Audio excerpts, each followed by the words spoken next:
Hello there, sports fans. The Columbia Broadcasting System greets you from Yankee Stadium in New York City for the fourth game of the World Series. This is Mel Allen speaking to you from the CBS booth in the upper tier of the grandstand, directly behind home plate. To the right and left, behind and below, and straight ahead in the direction of the bleachers, some 50,000 fans have gathered to be in on what may be a record-breaking day, and they're still pouring in. For manager Joe McCarthy's New York Yankees are on the verge of adding a new page to the already bulging baseball record book. Never in the history of baseball has a team won a world championship three successive times. But with a 3-0 game lead in the current series, it's almost a certainty that New York will blaze a new trail. And if the Yankees win this afternoon, they will be duplicating history they set up in 1932. On that memorable occasion, not only did the Yankees sweep the series with the Cubs, but they also concluded a record string of 12 straight October Classic triumphs begun in Pittsburgh against the Pirates in 1927 and carried through against the St. Louis Cardinals in 1928. Two other managers have had the chance which is offered to Joe McCarthy of the Yankees today, and on both occasions, great teams failed to achieve the third straight world's title. The Yankees of 1923, managed by Mayor Huggins, stopped John McGraw's Giants after the Polo Grounders had won in the two previous years. Connie Mack ran afoul Pepper Martin and the St. Louis Cardinals and lost out in 1931 after beating Chicago in 1929 and St. Louis in 1930. The bleachers, as usual, were rapidly filled up at an early hour this morning, and their long wait for game time was brightened by the appearance of Al Shack, the clown prince of baseball. Al led the 7th Regiment Band, which you hear playing in the background right now, around the field in parade and put on his famous baseball act, in which, playing the role of a pitcher, he goes through the antics of loading the bases and then allowing the next imaginary hitter to clap a home run. His encore was a tennis match. A net was set up in center field, and he battled his imaginary opponent for 5 minutes before succumbing to the ordeal. Al, you know, used to be a big league baseball player himself, having played for the Washington Senators as a pitcher in 1919, 20, and 21. And in 1924, he became a Senator coach. At 12:30 this noon, the Yankees came on the field for batting practice, which was the signal for Shack to depart. But the fans were still entertained by the great number of pitches the Yankees put into the stands. The sun, which was shining brightly all morning, decided to have some fun itself and started playing hide and seek with a fresh batch of clouds. Only a mild breeze is blowing now, the sun is still out, and the weather is comfortable. As the teams were going through their warm-up paces, we were thinking that in World Series competition, where the eyes of the baseball world are centered on the performances of each player, where so much is at stake, the composure of the competitors receives a severe test. And under those conditions, one would expect newcomers to the Fall Classic to fall heir to a case of jitters. But this series has definitely put a damper on such expectations, for two of the heroes thus far are getting their first taste of interleague warfare. Joe Gordon of the Yankees and Joe Marty of the Cubs. The spry 23-year-old Yankee second sacker has been a key man in his team's 3 victories from both the hitting and fielding standpoints. Yesterday, he suffered his first error in 18 chances and has come through with several remarkable plays. And the teamwork with Frank Crusetti and Red Rolfe on double plays leaves nothing to be desired. But overshadowing his brilliance afield is his record at the plate. 12 times he's gone to bat, and on 5 of those occasions he hit safely, including a double and a home run for a series average of .417. Hits that turned the tide of victory for the Yankees. It was his home run in the 5th inning of yesterday's game, you remember, that broke Clay Bryant's spell over the McCarthyman. It was the first hit the Yankees had gotten in 4 2/3 innings. In all, he's driven in 6 of the 14 runs scored by New York in the 3 games, 4 more than any of his teammates. Baseball observers agree that he's the lad who will soon replace Charlie Gehringer as the king of all second basemen. One of the highlights that sheds a ray of sunshine in the midst of the Cubs' gloom is the batting of the 25-year-old Joe Marty, who hails from Sacramento, California. The vaunted Yankee pitchers just can't seem to get him out. On the bench most of the season and also in the first game of the series, he replaced Phil Cavaretta in the outfield at the start of the second contest, and immediately won his spurs with manager Gabby Hartnett by pounding out 3 hits and 4 trips to the plate, driving in all 3 runs which the Cubs scored off lefty Gomez. Yesterday, he again got 3-4, knocking in both Chicago runs, one of them a lusty home run smash into the left field stands. And so over the last 2 games, he's knocked in all 5 of the tally scored by Chicago. And when you remember that the Cubs have scored but 6 runs altogether since the series opened, his performance takes on added significance. His batting average to date is a sensational 750, which makes him the leading hitter of both teams. But for his absence in the first game, he may have surpassed the all-time series mark now held by Babe Ruth at 625. Gabby Hartnett's been looking around. Speaking of boys whose unhappy lot it is to be boys whose unhappy lot it is at the right time. The goat of this series is Carl, who failed to produce at the right time. Is Carl and his unfortunate circumstances, which always confront a ball snatch. And again from first and third with one away. And again he went down swinging at the third strike. He's been in there trying his level best.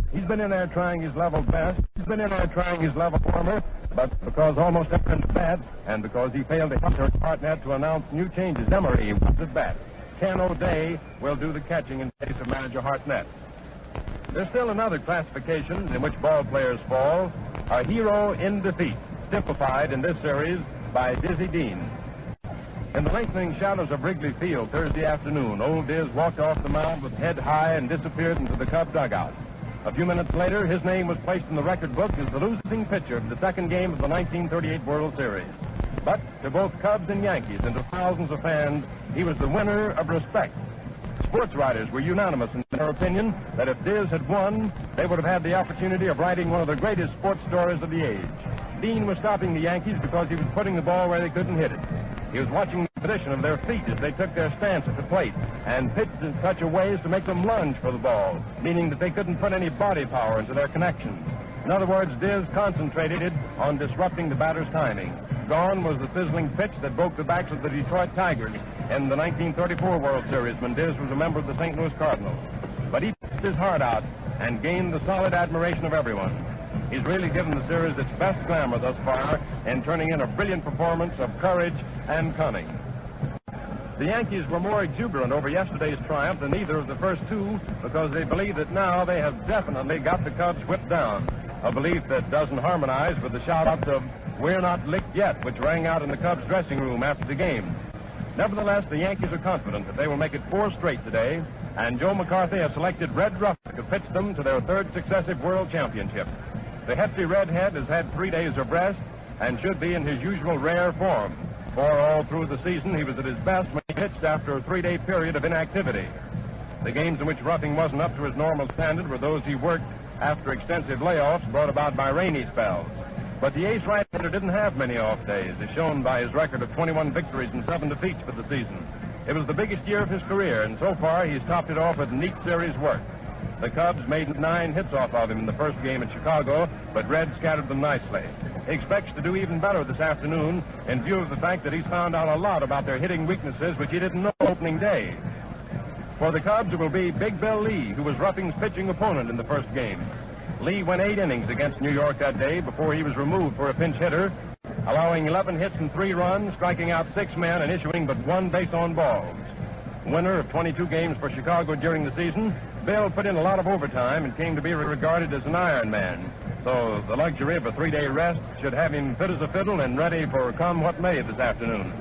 His whistling fastball and sweeping curve carried him to 9 shutouts, 4 of them in a row, and seldom has he suffered 2 defeats in a row, which makes the Cubs' chances of winning at least 1 game just a little brighter this afternoon.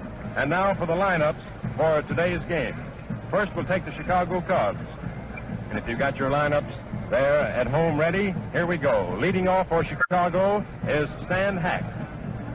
Hack is batting .500 in the series thus far, playing third base. Then comes Billy Herman, playing second base, hitting .182 in the series. Phil Cavaretta, right field, batting .444 for the series. Frank Demery, playing left field, hitting .143. Catching for the Cubs, O'Day, Ken O'Day. He hasn't been in any games, and of course his batting average is 0. Following O'Day is Rip Collins, first base, hitting .182. Then comes Joe Jurgis, shortstop, hitting .111. And following him is the Cubs pitcher Big Bill Lee, who failed to get a hit in the first game of the World Series, which he pitched. And of course his batting average is 0. Now for the New York Yankees. Frank Frasetti, shortstop, batting .182 for the series. Red Rolfe, R-O-L-F-E, Rolfe, third base, hitting 154 for the series. In third spot is Tommy Henrich. I believe, however, that there's going to be a change in this lineup, and Hogue will play right field instead of Tommy Henrich. We'll check on that officially in just a moment.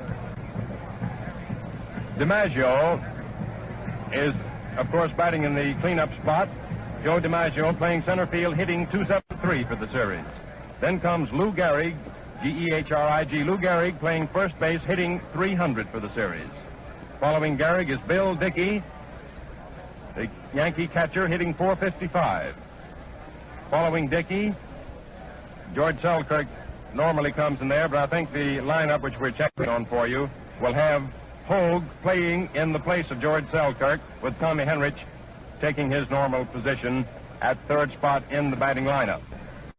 Gordon, batting 8th, playing second base, and hitting 417. So there's the national anthem.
Getting back to our lineups now, following Gordon, who's batting 8th for the Yankees, comes Red Ruffing, the pitcher. And there go the New York Yankees trotting out to their positions on the diamond, and the ball game is about to begin. Very briefly, we'll check back with you on the Yankees lineup. In third spot, place Tommy Henrich. And in seventh spot, place Merrill Hogue in place of George Selkirk. There's an announcement coming over the loudspeaker. We'll wait just a moment and see what the announcer has to say. He's simply announcing the batteries. Incidentally, the umpires are Hubbard of the American League at the plate, Moran of the National League at first base, Lou Coles of the American League at second base, and Ziggy Sears of the National League at third base. Uncle Charlie Moran, the oldest veteran of the National League umpiring staff, is on tap duty this afternoon despite the injury he sustained yesterday when Joe Gordon's throw to Gehrig on an attempted double play in the first of the fifth inning crashed into his face. He continued in the game, and afterwards it was discovered that he suffered lacerations on the left side of his face, a deep gash on his lower lip, and another gash on the inside of his upper lip, necessitating a few stitches. Umpire Moran waved away would-be sympathizers with the retort that he had suffered worse injuries than that in his football days. Your play-by-play commentators this afternoon will be Franz Laux of station KMOS in St. Louis and Bill Dyer of station WCAU in Philadelphia. We're ready to go now, and here's your play-by-play commentator for the first three innings, Franz Laux. Thank you, Mel. Good afternoon, ladies and gentlemen. We're all set to go here in the fourth game of this series, and Stan Hack will be the first man up for the Cubs, to be followed by Billy Herman and then Phil Cavaretta. Charlie Ruffing making his second start of the series. He won the opening game over at Wrigley Field in Chicago. They're glancing around at the outfield, and now we're just about ready to go. Ruffing comes in on the mound. He got his signal from Bill Dickey. Starts his wind-up, and here's the initial pitch of the game. Strike one call. Fast one on the inside corner, and it's one strike on Stan Hack. One strike is the count. Ruffing's in there again, goes into his wind-up. There's the next pitch, and a hot one back through the box, going out to center field, and Hack is on first base with a single. Stan Hack gets a single back through the box, and that brings up Billy Herman, the Chicago second baseman. Herman bats right-handed with Phil Cavaretta on deck. Manager Gabby Hartnett has shifted his lineup quite a bit this afternoon. He's batted himself. Ken O'Day is back on the outfield, and Kyle Reynolds is on the bench. Roughing base, nobody down. Up goes the arm. He's all set. Here's the pitch, inside ball. Roughing steps in there again to get his signal for the next pitch. Here's the next one, inside ball 2. That was the 7th hit for Stanley Hack in this series, which makes him batting a little bit over 500 so far. Billy Herman is hitting exactly 182 so far in the series. He's had 2 hits. Here's the next pitch. Strike. He swung at it. 2 balls and 1 strike.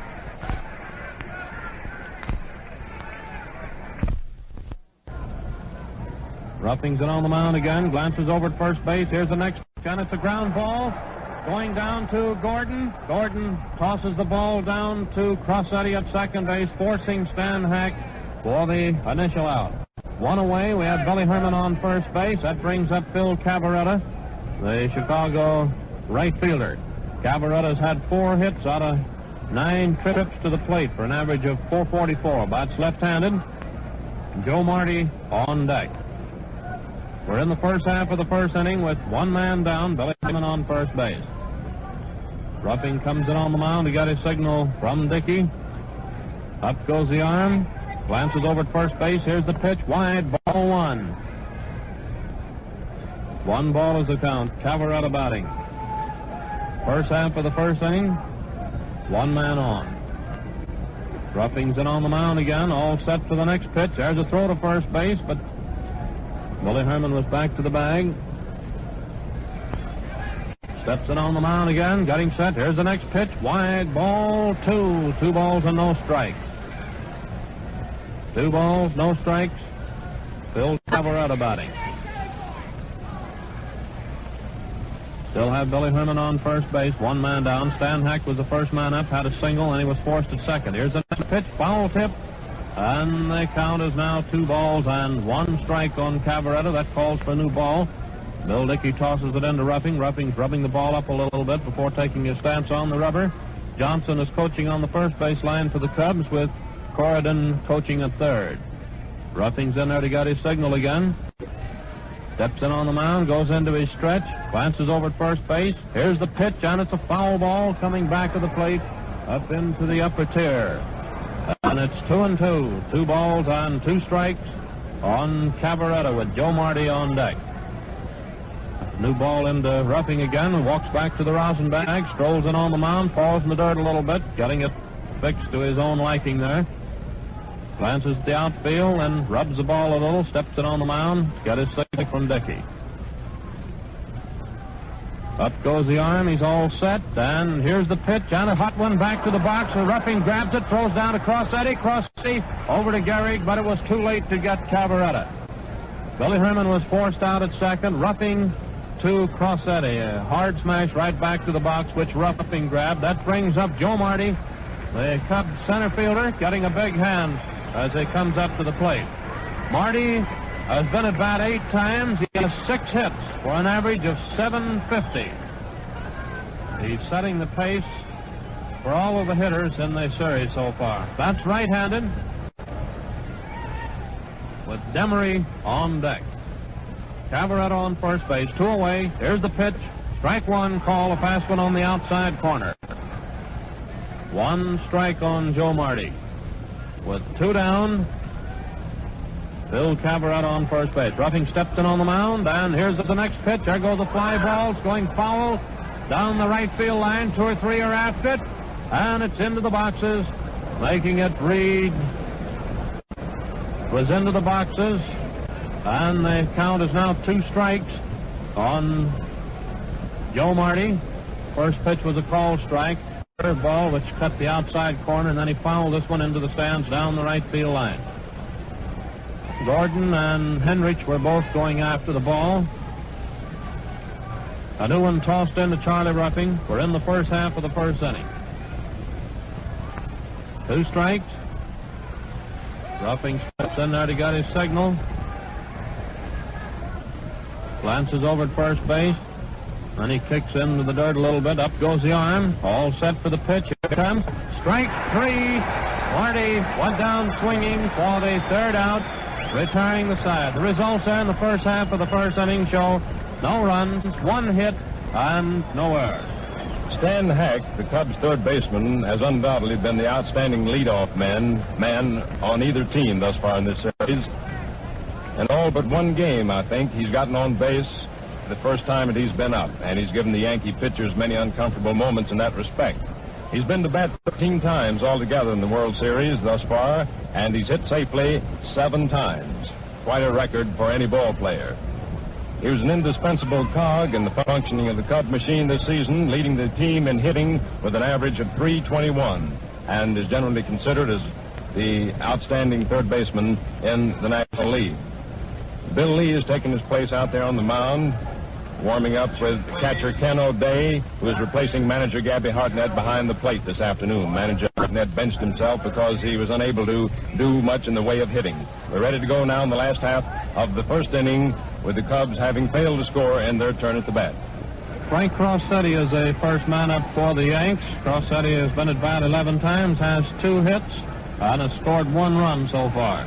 He'll be followed by Rolfe and Henry. Bill leaves it on the mound. He goes into his windup. Here's the initial pitch. Foul ball going into the stands to the right of the plate. 1 strike on Frank Crossetti.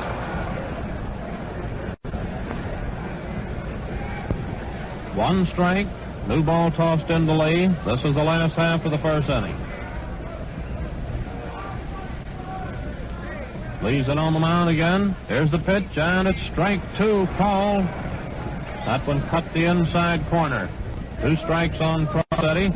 Ball got away from O'Day. He dropped it. Had got out in front of the plate to recover that one. 2 strikes is the count. Leaves it on the mound. Getting a signal now from O'Day. Combs coaching on the first base line. Fletcher at third for the Yanks. Lee starts his windup. Here's the pitch, and it's inside. Ball 1. 2 strikes and 1 ball. Crossetti batting.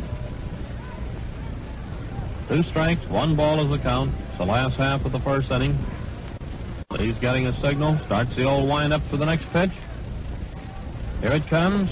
Ball 2, a little bit high. It was over, but it was high, and the count is even up. 2-2.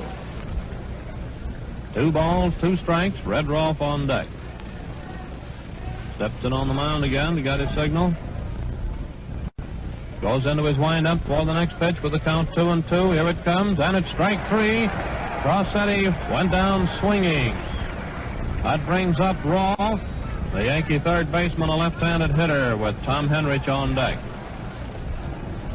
The reason Selkirk is out of the lineup was due to the fact that he wrenched his side yesterday while batting, or the day before, and it was bothering him, so Hogue is out in left field for the Yanks.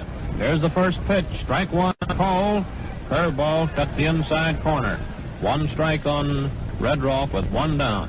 Henrich on deck. It's the last half of the first inning. Lee gets a signal from O'Day. Goes into his windup. And here's the next pitch and a drive. Going out to center field for a hit. And Red Rolfe is on first base. A single to center field. That brings up Henrich, the Yankee right fielder. That was Rolfe's 3rd hit of the series. Henrich has had 3 hits out of 12 trips to the plate. That's left-handed, 1 man down. Lee steps in on the mound. Up goes the arm. Getting set for the pitch. Here it is. Ball, it was high. 1 ball is the count on Henrich. Rolfe on first base with 1 man down. Steps in on the mound again to get his signal for the next one. Here it comes. Strike 1. He swung at that one. 1-1. 1 ball and 1 strike on Henrich. Falls back out to Lee. Rubs it up a little bit. Steps in on the mound. This is the 4th game of the series, and it stands 3 victories for the Yanks so far. Leaves it on the mound. He glances over at first base again. Here's the next pitch, and it's strike 2. Henrich took another cut. 2 strikes and 1 ball. 2 strikes, 1 ball is the count. Tommy Henrich batting. Red Rolfe on first base, 1 man down. Crossetti, the first man up, went down swinging. Leaves it on the mound again. Up goes the arm. All set. Glances over at first. Here's the pitch, and a foul back against the net. Count remains the same, 2 strikes, 1 ball. That calls for a new one, and Ken O'Day, the Chicago catcher, is rubbing it up a little bit before he tosses it out to Lee. And Lee does likewise after he gets hold of it. 2 strikes, 1 ball. Red Rolfe on first base, 1 man down. Lee comes in on the mound. He got his signal again. Standing there now, glancing into the plate. Takes his stretch. Glances over at first base. Here's the pitch, and it's ball. It was low, making the count read 2-2. 2 balls, 2 strikes, with Rolfe on first base and 1. Up goes the arm, getting set for the next pitch. Rolfe taking a nice lead, and he turns and throws over there at second. Rolfe started for second. Lee turned and fired the ball over to Collins, but before Collins could get the throw down to Jurgis, Rolfe was already down there with a stolen base. 2 balls and 2 strikes.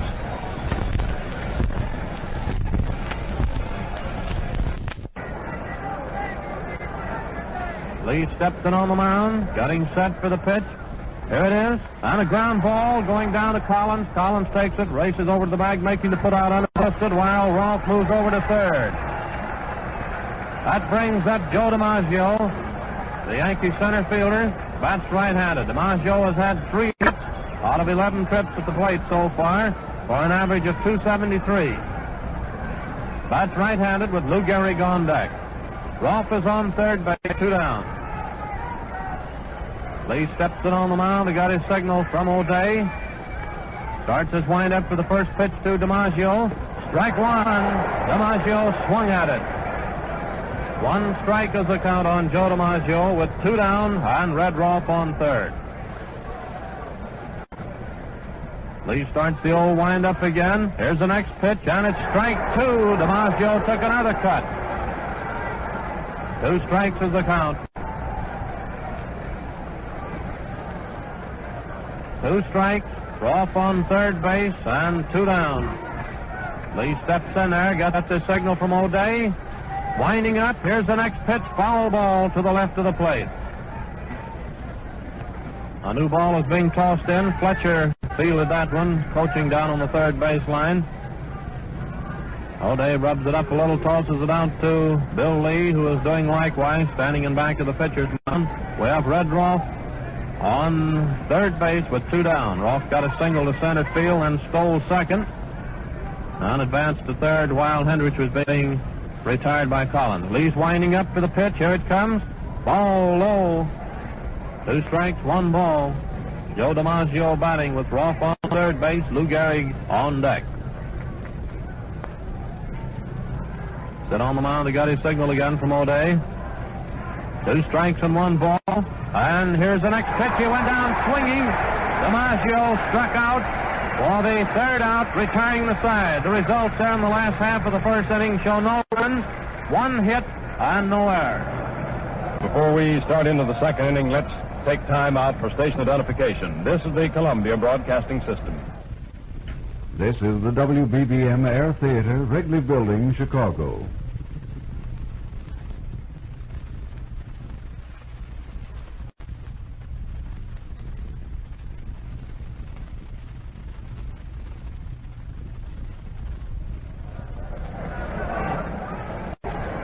Back again at Yankee Stadium, where we are waiting the Cubs to come to bat in their half of the second inning with the score 0-0. Bill Lee's curveball was working very nicely for him that inning. He was making the Yankees lunge at the curves he was shooting across the plate.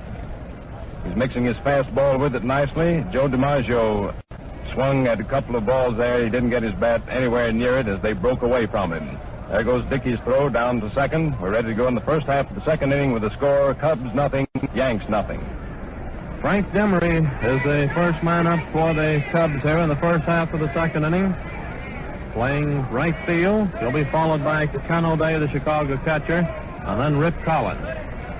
Demery bats right-handed. Frank Demery batting. He's had 1 hit out of 7 trips to the plate so far. Here's the first pitch, called strike. 1 strike is the count. 1 strike on Demery. Ruffing steps in on the mound. He got his signal again from Bill Hickey. goes into his windup for the next pitch to Demery. Here it comes, and there goes a fly ball. It's going down the first base line, going foul. Gehrig coming over, he's under it, and he takes it for the out. Demery fouled out to Gehrig. One down, that brings up Ken O'Day, the Chicago catcher. Bats left-handed. O'Day has been in as a pinch hitter. Been in there twice. Hasn't any hits so far.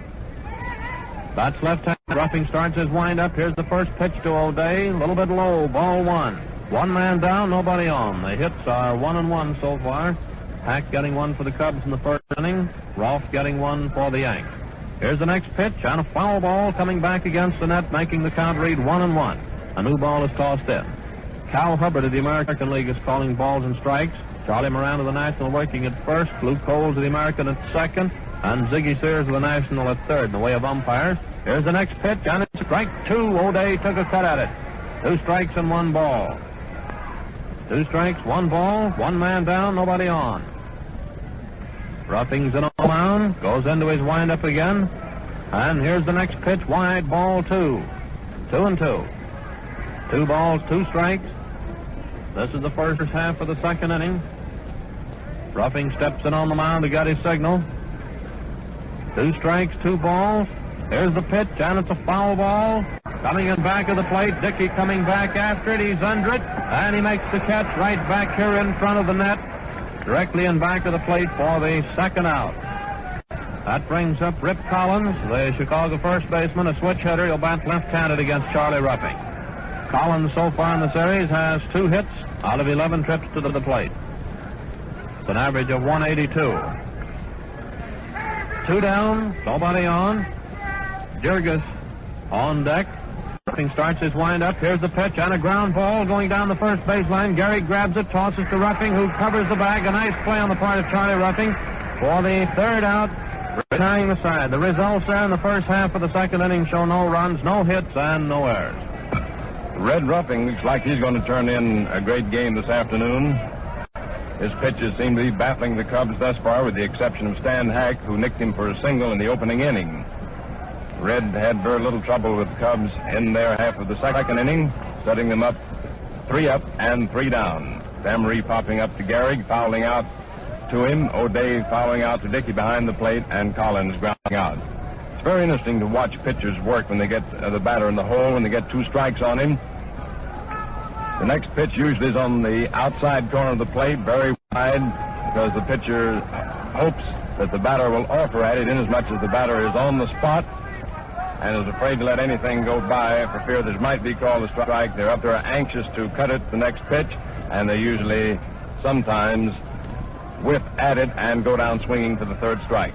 Here we go in the last half of the second inning. The score, 0-0. Lou Gehrig is the first man up for the Yanks, the Yankee first baseman. Bats left-handed. He's had 3 hits out of 10 trips to the plate so far. The pitch, and it's high, ball 1.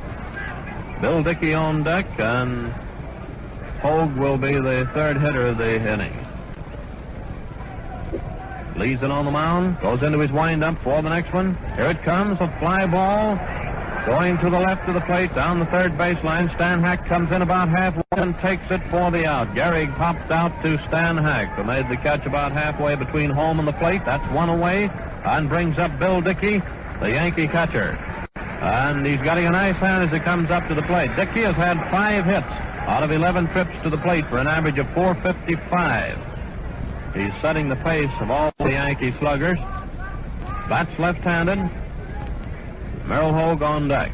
Leaves it on the mound, winding up. Here's the initial pitch to Dickey. A ground ball down the first baseline. He took a bad hop, but Collins grabbed it, races into the bag, making the put out unassisted. That's 2 down. 2 away. And Merrill Hogue is up, playing in left field this afternoon due to the fact that Selkirk wrenched his side or shoulder there and was not any too well, so Hogue is out in left field for the Yanks this afternoon. He bats right-handed.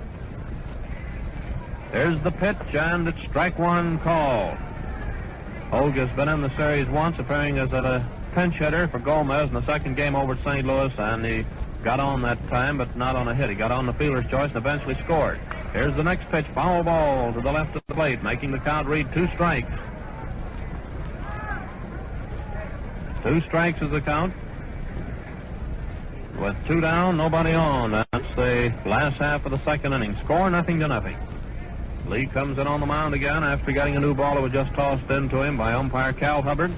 Starts his windup for the next pitch to Hogue.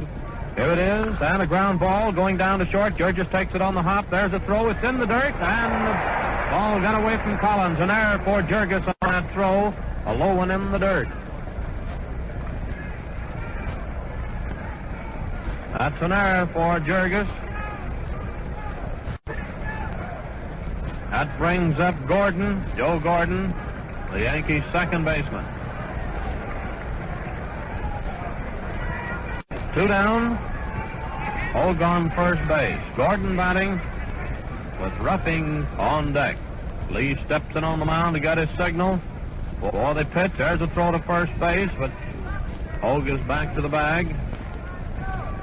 Ball's back into Lee, steps in on the mound again. Getting set for the next pitch. Here it comes. Strike 1 called on Gordon. Fast one on the inside corner. 1 strike with 2 away. Hogue on first base. The result of a bad throw by Georges after fielding his grounder. He threw the ball in the dirt. Up goes the arms. He's all set for the next pitch. Here it is. Ball a little bit low, 1-1. 1 ball, 1 strike. Gordon batting. Charlie Ruffing on deck. That's the last half of the second inning. Lee steps in on the mound. Still have Hogue over on first base. Up goes the arm again. Glances over at first, getting set. Hogue looks like he's getting ready to start down. Here's the pitch, and Gordon swung at it. Strike 2. We thought Hogue was going to go down on that one, but he didn't. Just faked like he was going to start out. 2 strikes, 1 ball. Gordon stepped out of the batter's box for the moment. He's back in there. This is the last half of the second inning. Leads in on the mound. Getting a signal now from Ken O'Day. 2 strikes, 1 ball. Here's the pitch, and he starts down, and it's a drive going out to left field for a hit. And here he comes around to third base. Gordon singles between Hack and Georges, putting Hogue on third. And that brings number 6 for Joe Gordon, 13 for the Yanks. Up to and including yesterday's game, his average in the series was .417. Charlie Ruffing batting. Ruffing has been up 3 times in the series without any hits. He bats right-handed with Crossetti on deck. Lee steps in on the mound, getting set for the pitch. Here it is. Strike 1 called. 1 strike on Ruffing. Runners on first and third, and 2 down. Hogue is on third base. Gordon on first base, 2 away. Lee steps in on the mound again, gets his signal. Here's the pitch, and there goes a drive, going out to right field for a hit. Here's a run coming in, and Gordon moves around to third. Ruffing single to right, scoring Hogue, putting Gordon on third, and Crossetti is up. That puts the Yanks off in the lead here by a score of 1-0. This is an unearned run due to Georges' wild throw there to first base on that ground ball by Hogue. That should have been the third out. Crossetti batting, second appearance. Crossetti struck out in the first inning. Gordon on third, Ruffing on first base. Crossetti batting, Redroff on deck. Lee's in on the mound, up goes the arm, getting set. Here's the pitch, and it's strike 1 called. 1 strike on Frank Crossetti. Charlie Ruffing on first base, Joe Gordon on third. The last half of the second inning. Lee steps in on the mound. Here's the pitch. Ball low, 1-1. 1 ball and 1 strike. 1-1. Steps in on the mound again to get his signal from O'Day. 1 ball and 1 strike. Here's the next pitch. Foul ball coming back into the stands. The upper tier to the right of the plate. It is now 2 strikes and 1 ball.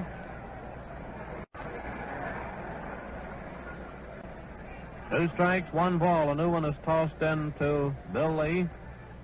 Still have runners on first and third, and 2 down. Up goes the arm now, getting a signal from O'Day. All set for the delivery. Here's the pitch, and there goes a drive going out to right field, and the ball gets away from Demery. He misjudged and let it get away. 1 run is in. Here comes Ruffing coming in, and it's 3 bases Crossetti. Crossetti gets a triple out to left field, scoring Gordon and roughing. And Red Rolfe is up.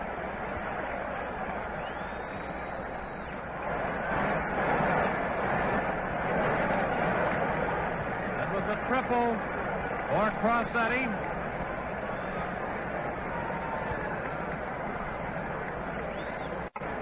Runner on third. That's 3 runs in for the Yanks here in the last half of the second inning. And Rolfe is up. 3 unearned runs.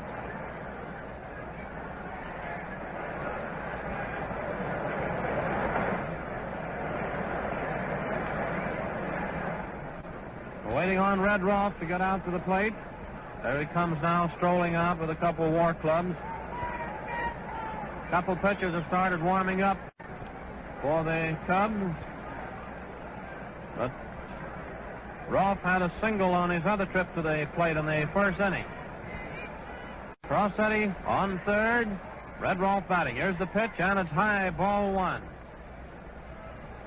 1 ball is the count. Lee steps in on the mound. He got his signal again. Goes into his windup. Here's the pitch. Ball 2. It was high. Henrich on deck. Been 2 hits, 3 hits, and an error so far here in the second inning. 2 balls and no strikes. And here's the next pitch, a ground ball going down to Billy Herman. He's out at first. Herman to Collins for the 3rd out, retiring the side. The results there in the last half of the second inning show 3 runs, 3 hits, and 1 error, which was charged up to Jurges. You just can't let up on a ball club like those Yankees. It's remarkable the way they are able to take advantage of breaks which occur in a ball game. 2 men were out that inning before they started their activities. Gehrig went out to Hack. Dickey went out to Collins unassisted. And then Hogue hit this grounder to Jurges in deep short. Jurges hurried his throw. It was low, and Collins was unable to field it well, dropping the ball, and Hogue went safe on the error being charged up to Jurges. And then the Yanks went into action. Gordon, who is one of the shining lights of this series, came up to the plate for his 13th time in the games played and got his 6th hit, keeping the Yankees' budding rally alive. And then Red Ruffing, who is one of the best hitting pitchers in the major leagues, came through with a sharp single to right, sending Hogue home the first run of the inning for the Yankees. And then Frankie Crossetti came up and clouded that hard triple down the left field foul line, which Demery almost got his hands on but couldn't hold. And now as we go into the first half of the 3rd inning, the Yankees are leading the Cubs 3-0. Bill Jurges, first man up for Chicago here in the first half of the 3rd, to be followed by Bill Lee and then Stan Hack. Jurges bats right-handed. Ruffing's in on the mound, getting set, starts his wind-up. Here's the pitch, and it's a foul ball going into the stands to the right of the plate, up against the roof, bouncing back down on the playing field. Jurges has had 1 hit so far in the series. This is his 10th appearance at the plate. New ball tossed in. Ruffing rubs it up a little bit, strolls in on the mound. 1 strike is the count. This is the first half of the 3rd. The Yanks leading 3-0. Ruffing starts his wind-up. Here's the pitch. Ball low, 1-1. 1 ball and 1 strike. 1-1, the first half of the 3rd inning with Bill Jurges batting. Chicago shortstop. Goes into his wind-up for the next pitch to Jurges. Here it comes. Strike called. Fast one on the outside corner. Out at first. Ruffing to Garrett. Couldn't have scored against him there. Bill Ruffing's in on the mound. Goes into his strike on Bill Lee. With Stan his wind-up again. Here's the next pitch. Lee's 3rd appearance at the plate. Yes, Lee. 2 strikes. Here's the next pitch. Wide ball. 2 strikes, 1 ball with 1 man down, nobody on. The first half of the 3rd. Ruffing walks over to, comes back in on the mound. He got his, comes back in on the mound. He got his, from Dick, brings up Stan Hack. Ruffing only allowed 1 hit, so played. Here's the pitch, foul ball down the left field line. He's away, nobody on. There goes a drive out to left field. Is on first base with him and Hack 2 down. That brings up Bill second. Cubs have 2 hits, and both of them go to the credit of Stan Hack. Number 8 for Hack in the third. Foul ball up into the stands, the upper tier to the left of our CBS booth. And one of the fans made one of those sensational one-handed stabs.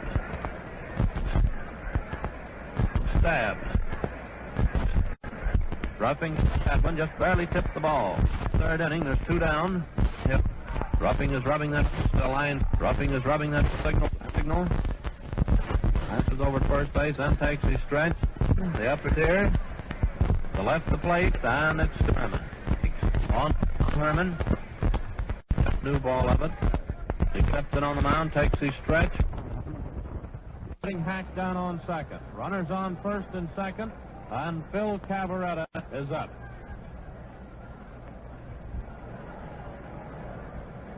Phil Cavaretta batting, a left-handed hitter. Marty on deck.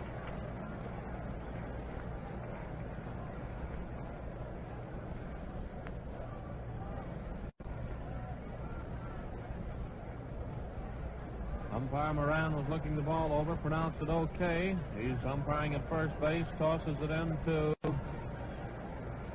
Roughing. Steps in on the mound, Cavaretta batting. The left-handed hitter. All set up for the pitch. Here it is. Strike one call. 1 strike.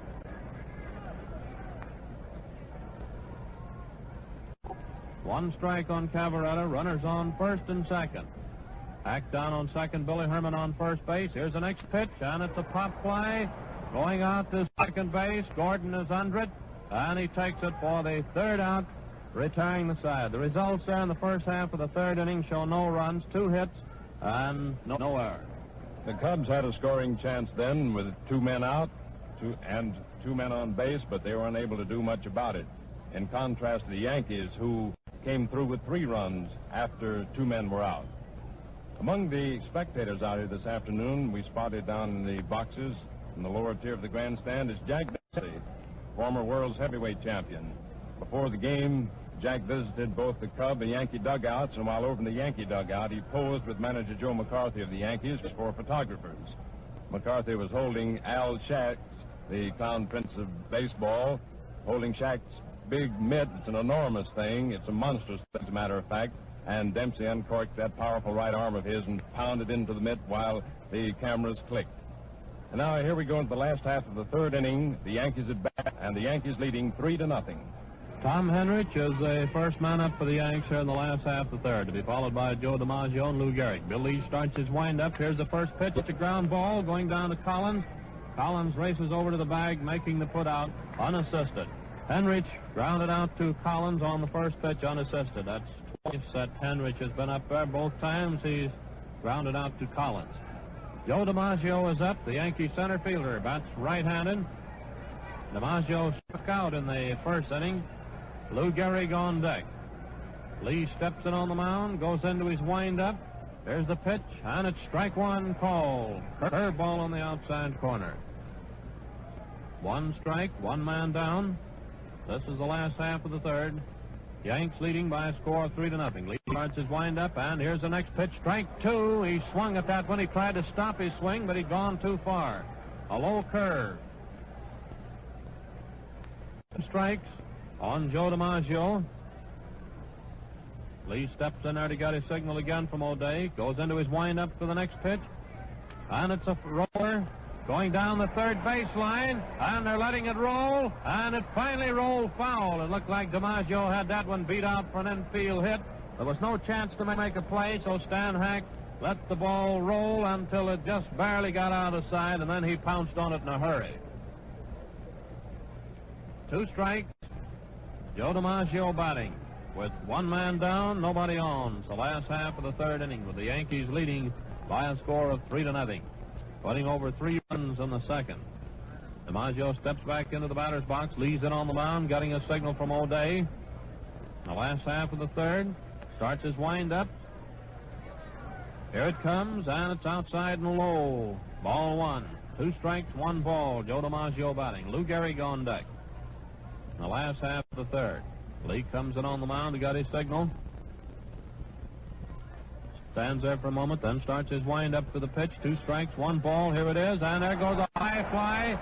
Going out to left field. Demery going way back in left center, and he makes the catch for the out. Way out in deep left center, just in front of us a sign that says 415 feet. That's 2 down, and that brings up Gehrig. Lou Gehrig is up. Yankee first baseman, a left-handed hitter. Umpire Hubbard looked the ball over, pronounced it unfit for further competition, and tossed it out. A new one is tossed into Bill Lee. Lou Gehrig batting. Gehrig fouled out to Hack on his other appearance at the plate. That was in the 2nd inning. Lee starts his wind-up. Here's the pitch. Strike 1 called. Gehrig watched the first one go by for a called strike. 2 down, nobody on. Last half of the 3rd. Steps in on the mound again. Starts the old wind-up for the next pitch. Here it is. On a ground ball going out to right. Herman makes a nice stop. Out at first. Herman to Collins for the 3rd out, retiring the side. A nice play by Billy Herman. The results there in the last half of the 3rd show no runs, no hits, and no errors. Billy Herman's play on that ball was very nice indeed. He took the grounder, which Gehrig hit past the grass at the edge of the outfield, and then threw nicely to Collins to retire Gehrig. Bill Lee has allowed the Yankees 4 hits thus far in the ball game, having struck out 2 of them and allowed no bases on balls. Ruffing has allowed the Cubs 3 hits, 1 in the 1st, none in the 2nd, and 2 in the 3rd, to no avail, and has struck out 2 men, allowing no bases on balls. And now as we go into the first half of the 4th inning, with the Yankees leading the Cubs 3-0, your play-by-play commentator is Bill Dyer of station WCAU in Philadelphia. Thanks a lot, Mel. And the first batter coming up for the Chicago Cubs will be Joe Marty. And Joe has had 6 hits out of 9 times at the plate in this series. And if he had been playing in the first game, he might have had a chance of breaking Ruth's record for the best average in a series, but now it wouldn't be official anyway because he didn't play in that first game. Joe's up there on the right side. Red Ruffing is out on the mound, and we're just about set to go. Red gets his signal from Bill Dickey. Starts the motion, moves the arm around. Here's the pitch. And it's a fly ball going out into deep center field. It's very deep. But turning out there, it's being caught. Boy, for a moment, it looked like that was going to go back in the stands, but Tommy Henrich went back near the wall, approximately 370 feet from home plate, and caught that fly ball for the out. A long, towering fly by Joe Marty, caught by Tommy Henrich in right center field. Brings up the plate Frank Demery, another right-hand batter. Ruffing gets his signal, starts his motion. Here's the pitch. And a ball a little bit low. 1 ball and no strikes the count. 1 and none. Frankie keeps that bat moving. Ruffing looks him over, starts his motion. Here's the pitch. And a ball outside. 2 balls and no strikes. 2 and none the count. 1 down. Red Ruffing comes up with the arm, brings that around. Here's the pitch. And it's high, very high for ball 3. 3 and none. Frank Demery at the plate. Red Ruffing gets his signal, starts his windup. Here she is. Strike this time. He put it right down the middle. Frankie let it go by. 3 balls and a strike, 1 away. 3 and 1. Here's the next pitch. And this time it's way outside for ball 4. Ball 4, and Frank Demery gets a walk. That brings to the plate Ken O'Day, who has replaced manager Gabby Hartnett in the lineup as catcher for the Cubs. Gabby decided he wasn't hitting, and so is giving Ken a chance today. Ken's a left-hand batter. Man on first. There's the stretch. Here's the pitch. Ball too low. 1 ball and no strikes. 1 away. Frank Demery on first base. Roughing out on the mound, getting set again. Leans forward, throws the weight down on that left foot. Here's the pitch. A little bit inside for ball two. 2 balls and no strikes. 2-0, 1 away. The overcast skies today make a fastball a pretty effective pitch. 2 balls and no strikes, 1 away. Ken O'Day up the plate. There's the stretch. He's ready again. The arm back. Here it is. Strike called right down across the knees. 1 strike and 2 balls. 1 away. Red Ruffing gets his signal again. Leans forward. Demery takes his lead. There's the stretch. The arm around. Here it is. Ball outside. 3-1. 3 balls and 1 strike. 1 down. And moves in there again. Ruffing still has the glove off. Now he's set. Leaning forward. Gets his signal from Bill Dickey. There's the stretch. And here she comes. Ball inside. Ball 4. And he walks. The second walk in a row given out by Red Ruffing. This one went to Ken O'Day, sends Frank Demery down to second. Demery had also walked. Men on first and second, and Red Ruffing is wild. Brings up to the plate Ripper Collins. And the Ripper has had 2 hits out of 12 times at the plate. Lou Gehrig came over, said something to Red Ruffing, went back to his position at first. We're set now. Demery on second, Ken O'Day on first, and Rip Collins at the plate. First half of 4th, Yanks leading 3-0. There's Ruffing in the stretch. Here it is. And Ripper swings for strike 1. He took an all-the-way around swing, ended up facing toward the Cub dugout. 1 strike, no balls, 1 away. Ready again, the arm in motion. He draws back. Here she is. Ball way outside. 1 ball and 1 strike.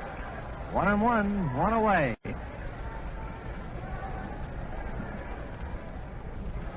Ruffing takes his time, juggles the ball for a moment. Leans forward. There's the stretch. Here it is. And Ripper fouls one back to the screen. Strike 2. 2 strikes and a ball on Rip Collins. 1 away. Rip's a switch hitter, but he's batting left, of course, against Ruffing, who is a right-hander. 1 down. Demery takes his lead off second. Ken O'Day staying right on first. Ruffing's working very slowly now. Massaging another new ball. Now he's ready to go, getting his signal from Bill Dickey. Leans forward. He's in the wind-up. Here's the pitch. And he struck him out. Rip Collins bit on a very high inside fastball. The high hard one. Inside, and Rip swung, missed it. That brings up Bill Jurgis. Bill's had 1 hit in this series out of 10 times up. 2 away now, 2 men on. First half of the 4th. Jurgis bats on the right side. Ruffing goes in the stretch. Here it is. Ball high. 1 ball and no strikes. 1-0 the count. Manager Gabby Hartnett is standing down on the very end of the dugout, watching everything very intently. 1 ball, no strikes, 2 away. On the batter, Bill Jurgis. Ruffing set again. There's a stretch. Here it is. And he hits a ground ball going down to deep short. There's a thrower by Corsetti to Gordon, and the ball is dropped at second. Here comes a run across the plate. The ball's finally recovered. Demery scored. Ken O'Day went into third base, and Jurgis is on first. It was a ground ball hit that time by Bill Jurgis down to deep short. Corsetti picked it up, threw the ball fast down to Gordon, trying for the force play, and the ball was dropped.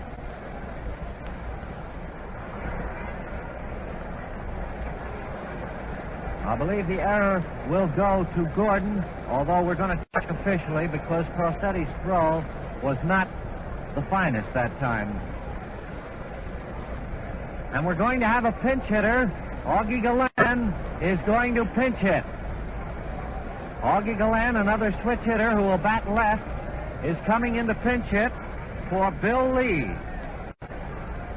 Now the picture at the moment, one run across, man on third to man on first, and the score now, Yankees 3 and the Cubs 1. Yankees 3 and the Cubs 1. The error on that last play went to Gordon. Here's the pitch, and Gallen swings, strike one. One strike and no balls to count. If you're keeping score, charge that error to Joe Gordon, dropping the throw from Frankie Crossetti on the last play. 2 away. There's the stretch. The arm comes around. Here it is. And a ball outside. 1-1. 2 away. O'Day on third. Jurgis on first. Augie Gallen pinch hitting for Bill Lee. We can't see who's warming up in the Cub bullpen because it's way around the corner. There's the stretch. Here it is. And he swung for strike 2. He's putting everything in those swings. 2 strikes, 1 ball, 2 away.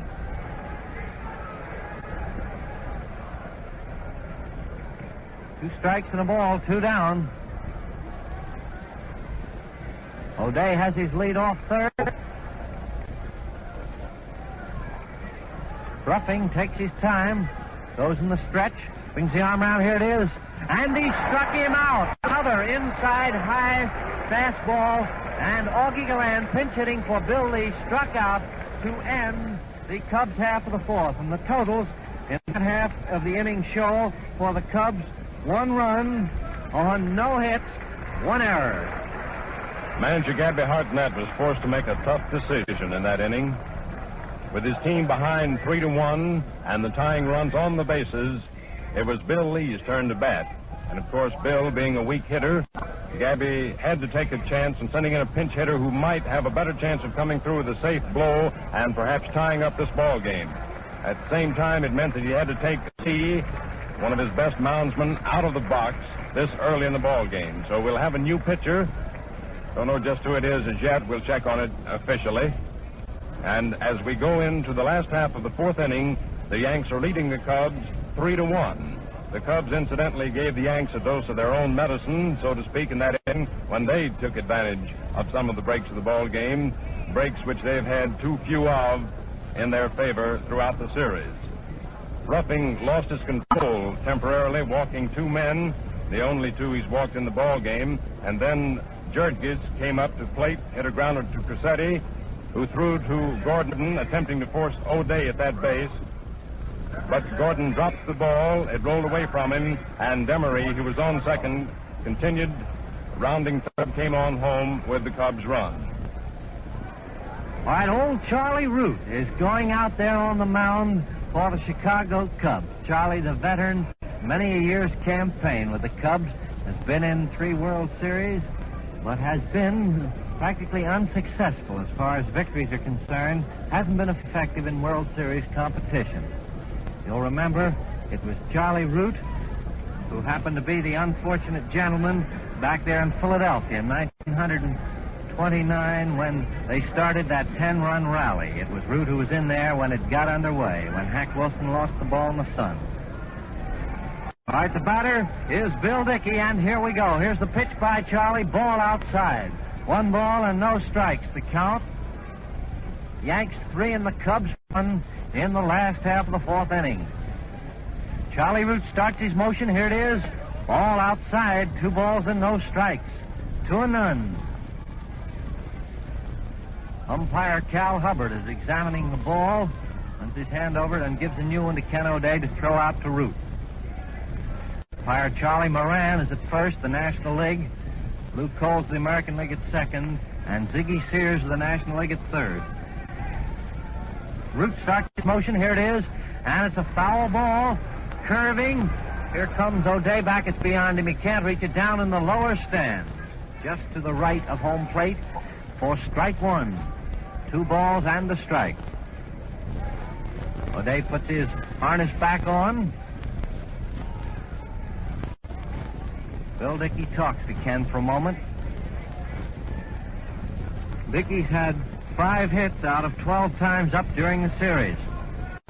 Charlie Root starts his motion. Here it is, and it's a long fly ball, very high, out into center. Marty's coming in, and Joe Marty makes the catch in right center field for the Chicago Cubs of Dickey's towering fly. 1 down, brings up Merrill Hogue. Merrill's been up twice in the series. Hasn't had a hit. Got on base on an error in this game. Charlie Root looks him over. Gets set, starts his motion. Here it is. And a ball high and outside. 1 ball and no strike. 1 down. Hogue's a right-hand batter. Here's the pitch. And there's a drive right into the hands of Bill Herman at second base. A line drive right into Billy Herman's hands as he was standing a few feet over from second. And that is out number 2. 2 away, brings up Flash Gordon. Joe had a single his first time up. Gives him 6 hits out of 13 appearances for the series. Charlie Root looks him over. Starts his motion. Here's the pitch. And there's a drive out into left field. It's pretty deep. There goes Emery back. He turns. He's got it right at the wall. Frank Emery. Well, it's not really a wall. It's just below the stands. He turned and caught it for the final out. And past half of the 4th inning for the New York runs and no errors. Charlie Root, who relieved Bill Lee for the Cubs on the mound in this inning, is a 39-year-old veteran of the big leagues. He's been pitching Major League ball for 14 years. And incidentally, it was Charlie Root who hurled the Cubs into the National League Championship this year. He won the second game of a doubleheader against the Cardinals on next to the last day of the season, 10-3, allowing only 2 scratch hits in the last 6 innings of that ball game. And now we're going to pause momentarily for station identification. This is the Columbia Broadcasting System. This is the WBBM Air Theater, Wrigley Building, Chicago.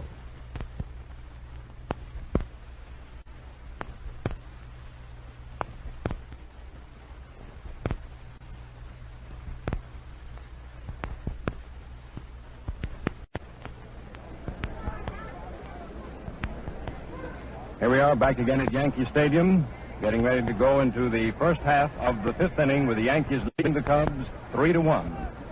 Stan Hack comes to the plate. Stan's had 2 hits in this ball game out of 2 appearances. He's had 8 hits in the series. Here's the pitch, and it's a ball out into left field.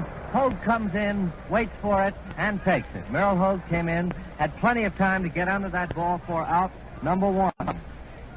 1 away, and Bill Herman coming up. Hack, incidentally, has had more hits than any other player in the series so far. Bill Herman coming up. Bill's had 1 out of 2 for the day. Here's the pitch to him, and he wails one down foul into left field. The first pitch was a nice fastball. He stepped into it and slashed it wickedly, but it curved foul in the lower left field stands. Strike 1.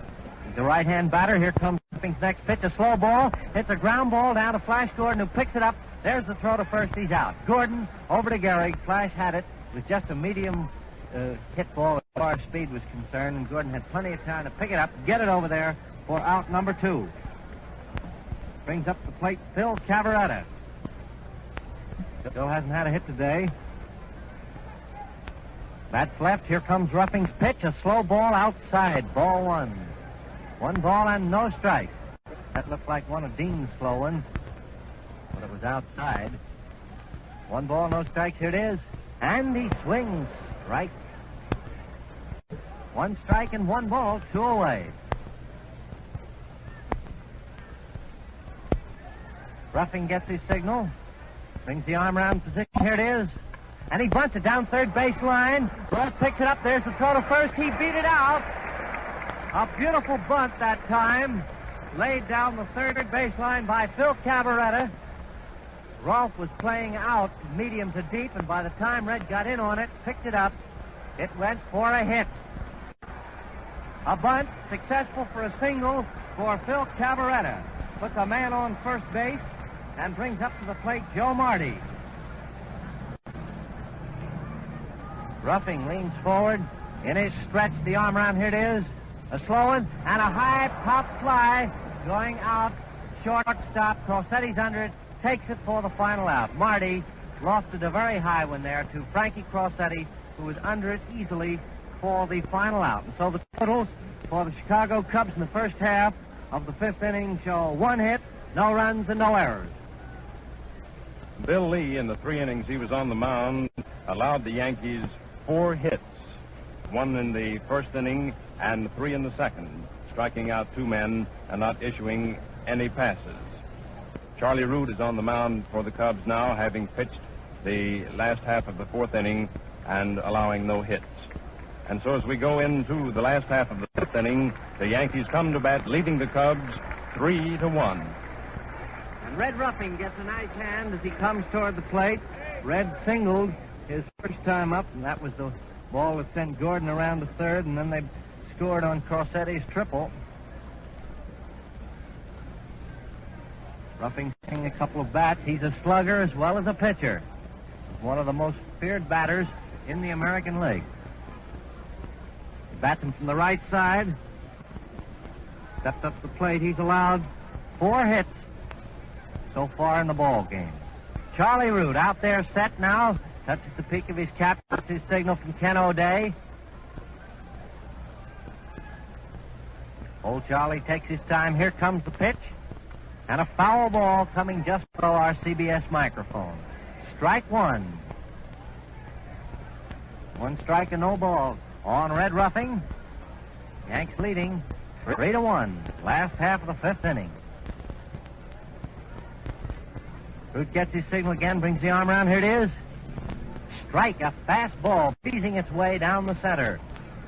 Red let it go by. 2 strikes, no balls. Charlie Root set again. Here comes the pitch. And he hits a high fly ball. It's just foul back the plate. O'Day's under it. And Ken takes it. Ken O'Day took that ball just foul by a couple of feet. Back of the plate, a little bit down towards third. 1 away. That was Ruffing fouling out. Brings up Frankie Crossetti, who had the tackle in the 2nd inning.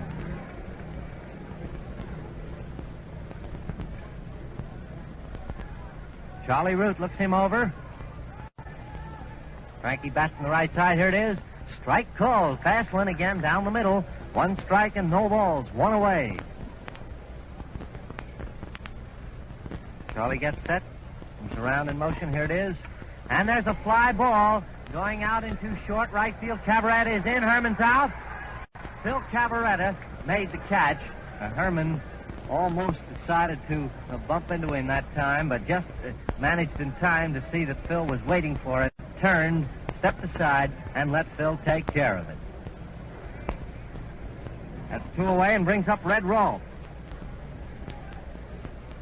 Rolfe's had 1 hit out of 2 times up for the day and 3 hits in the series. Here's the pitch. Strike called. Fast one on the outside of the plate, outside corner, medium high. 1 strike and no balls. 2 away.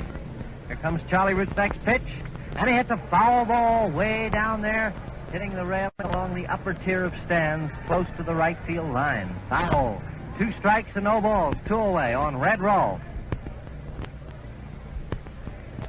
Root slips his glove on, gets set again. Charlie starts his motion, bends forward on the right foot. Here it is. Outside, ball 1. 2 strikes and a ball. 2 away. Charlie takes his signal again. Here's the next pitch. And he swung for strike 3. Red Rolfe went down swinging as Charlie Root turned in a very nice inning, allowing no hits. Going into the 6th inning of the 4th game of the 1930, the Yanks leading in games 3-0. Score of this ball game 3 to 2 minutes through Loder. George O'Galley the ball game in the Georges and game in the 1 ball. So that's it.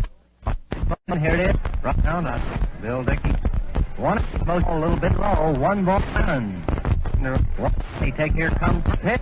That ball comes in and makes it that he one away and take popping out to Joe Gordon in short center on the grass.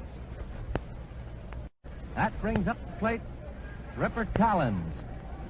Rip batting left today against Ruffing. Red starts his motion. Here comes the pitch. And a foul ball up the screen. Strike one. One strike and no balls to count. 2 away.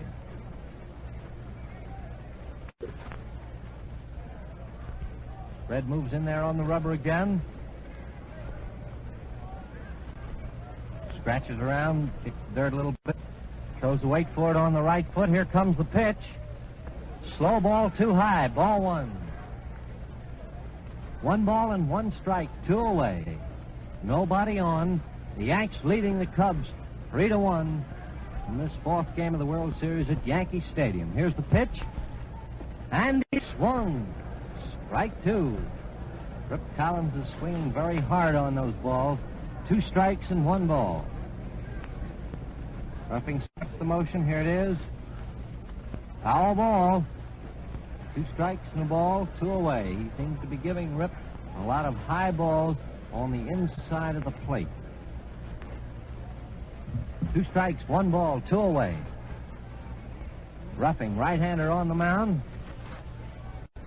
Starts his motion. Here's the pitch. And there's a drive going down into right. It's curving foul in the stands.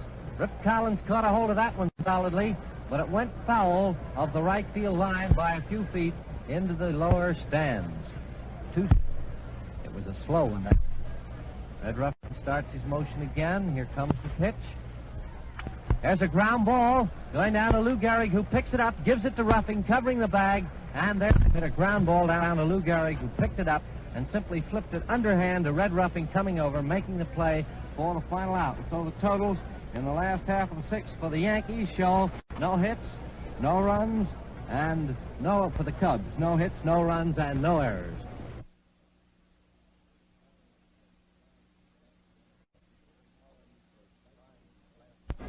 Rip Collins was trying to blast one of Ruffing's pitches into those right field stands, 296 feet from home plate. He tried to do the same thing in the 4th inning when the Cubs had 2 men on base, because if he had been able to turn the trick, it would have tied up the score. Ruffing struck him out in that inning and got him out on a grounder this inning. Maybe if Rip keeps trying, he'll finally be able to put one in there. As we go into the last half, or rather the first half of let me get that straight here now. As we go into the last half of the 6th inning, the Yankees are at bat, leading the Cubs 3-1. And here's Tommy Henrich coming up, left-hand batter. Tommy hasn't had a hit today. He's had 3 hits in the series out of 14 appearances. Charlie Root looks him over. Here's the pitch and a strike. Nice fastball on the inside corner of that plate, a little above the waist. 1 strike, no balls the count. Root starts the motion. Here it is. Henrich hits a drive out into right field. It's pretty deep. It's going way out. And there it goes up in the stands for a home run.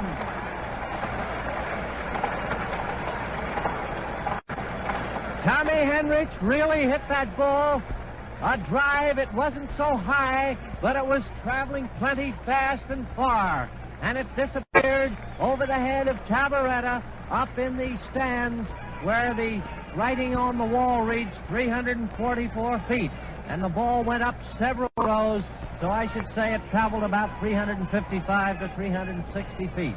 A home run for Tommy Henrich, putting the Yankees now 4-1 over Chicago. And up to the plate comes Joe DiMaggio. The first pitch into Joe is ball 1. Right-hand batter. 1 ball and no strikes. 1 ball and no strikes. Here it is. A little bit low. Ball 2. 2 balls and no strikes. 2-0 the count. Charlie Root gets set. Starts his motion. Here's the pitch to Joe. And there's a drive way out. It's curving. Oh, it's going to be foul. That ball went over the Yankee Stadium foul. Boy, how he hits them. That one he hit in Chicago, I guess, is still traveling, and that ball went way over the Yankee Stadium somewhere. Foul. Strike one. 2 balls and a strike on Joe DiMaggio. Here's the pitch. Outside for a ball 3. 3-1 in the count. 3 balls and 1 strike. Joe DiMaggio at the plate. Here comes the pitch. And he hits a pop foul ball over near the Cub dugout. Ken O'Day's over. And Ken takes it for the out. Joe DiMaggio fouling out to Ken O'Day. Out number 1. That brings up Lou Gehrig. Lou's had 3 hits out of 12 times up in the series. Has failed to hit in 2 appearances today. 1 away.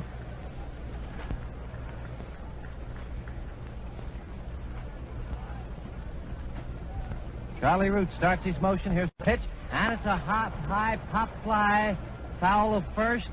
Rip Collins is coming over, and Rip makes the catch for the second out. Lou Gehrig fouled out to Rip Collins.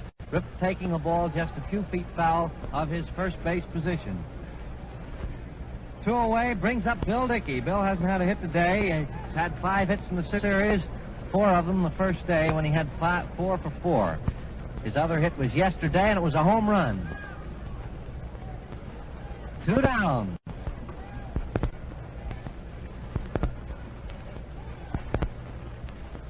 Charlie Root in motion. Here's the pitch. And there's a hard drive heading for a hit into right field out past Bill Herman.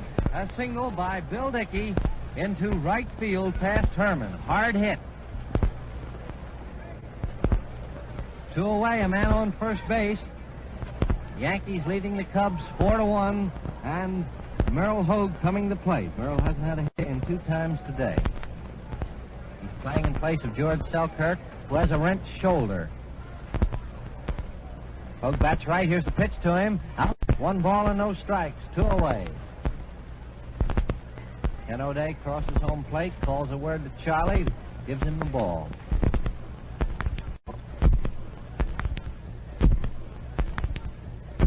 Gives him the ball. Here's the stretch, the arm side for a ball play. Curve.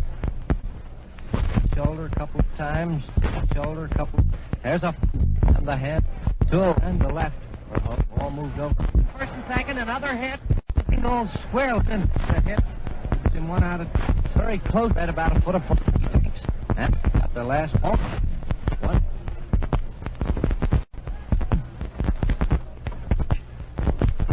Joe. 2 strikes. Bangs the plate. Charlie Root gets his signal. Gets his time. Bring into left field. There goes Demery back. And he makes a beautiful catch. Frank Demery made the best catch of the series and crashed into that green railing after the catch. He's limping very badly. He leaped up and caught that ball. Oh, that was a beautiful catch by Frank Demery. The crowd roared on that one. The totals in the last half of the 6th inning for the New York Yankees show 3 hits and 1 run, no errors. We're going to pause for a few seconds now for station identification to tell you that this is the Columbia Broadcasting System. This is the WBBM Air Theater, Wrigley Building, Chicago.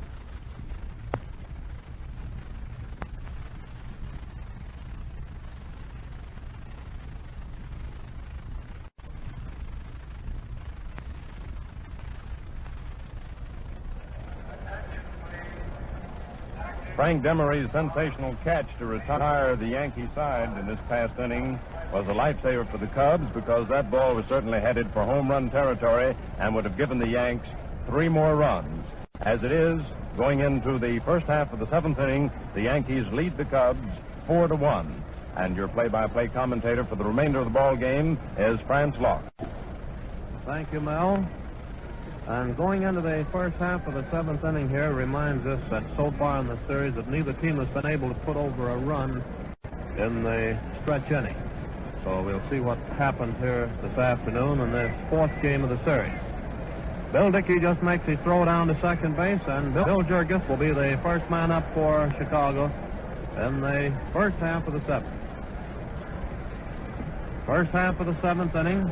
Jurgis batting, to be followed by Charlie Root. I will have a pinch hitter in there for Root, and then Stan Hack will be the third hitter. Ruffington on the mound, goes into his windup for the first pitch. Here it is. Strike one called on Jurgis. One strike, Bill Jurgis batting. First man up for Chicago, his third appearance at the plate. He hasn't any hits so far. He got on once. That was in the fourth inning when they made an error on his grounder trying to force a man at second. Here's the next pitch, a foul to the right of the plate. And the count is 2 strikes on Jurgis. A new ball tossed into Charlie Ruffing. First half of the seventh inning with the Yanks leading by a score of 4-1. Ruffing steps in on the mound. He got his signal from Dickey. 2 strikes is the count. Jurgis batting. Ruffing goes into his windup.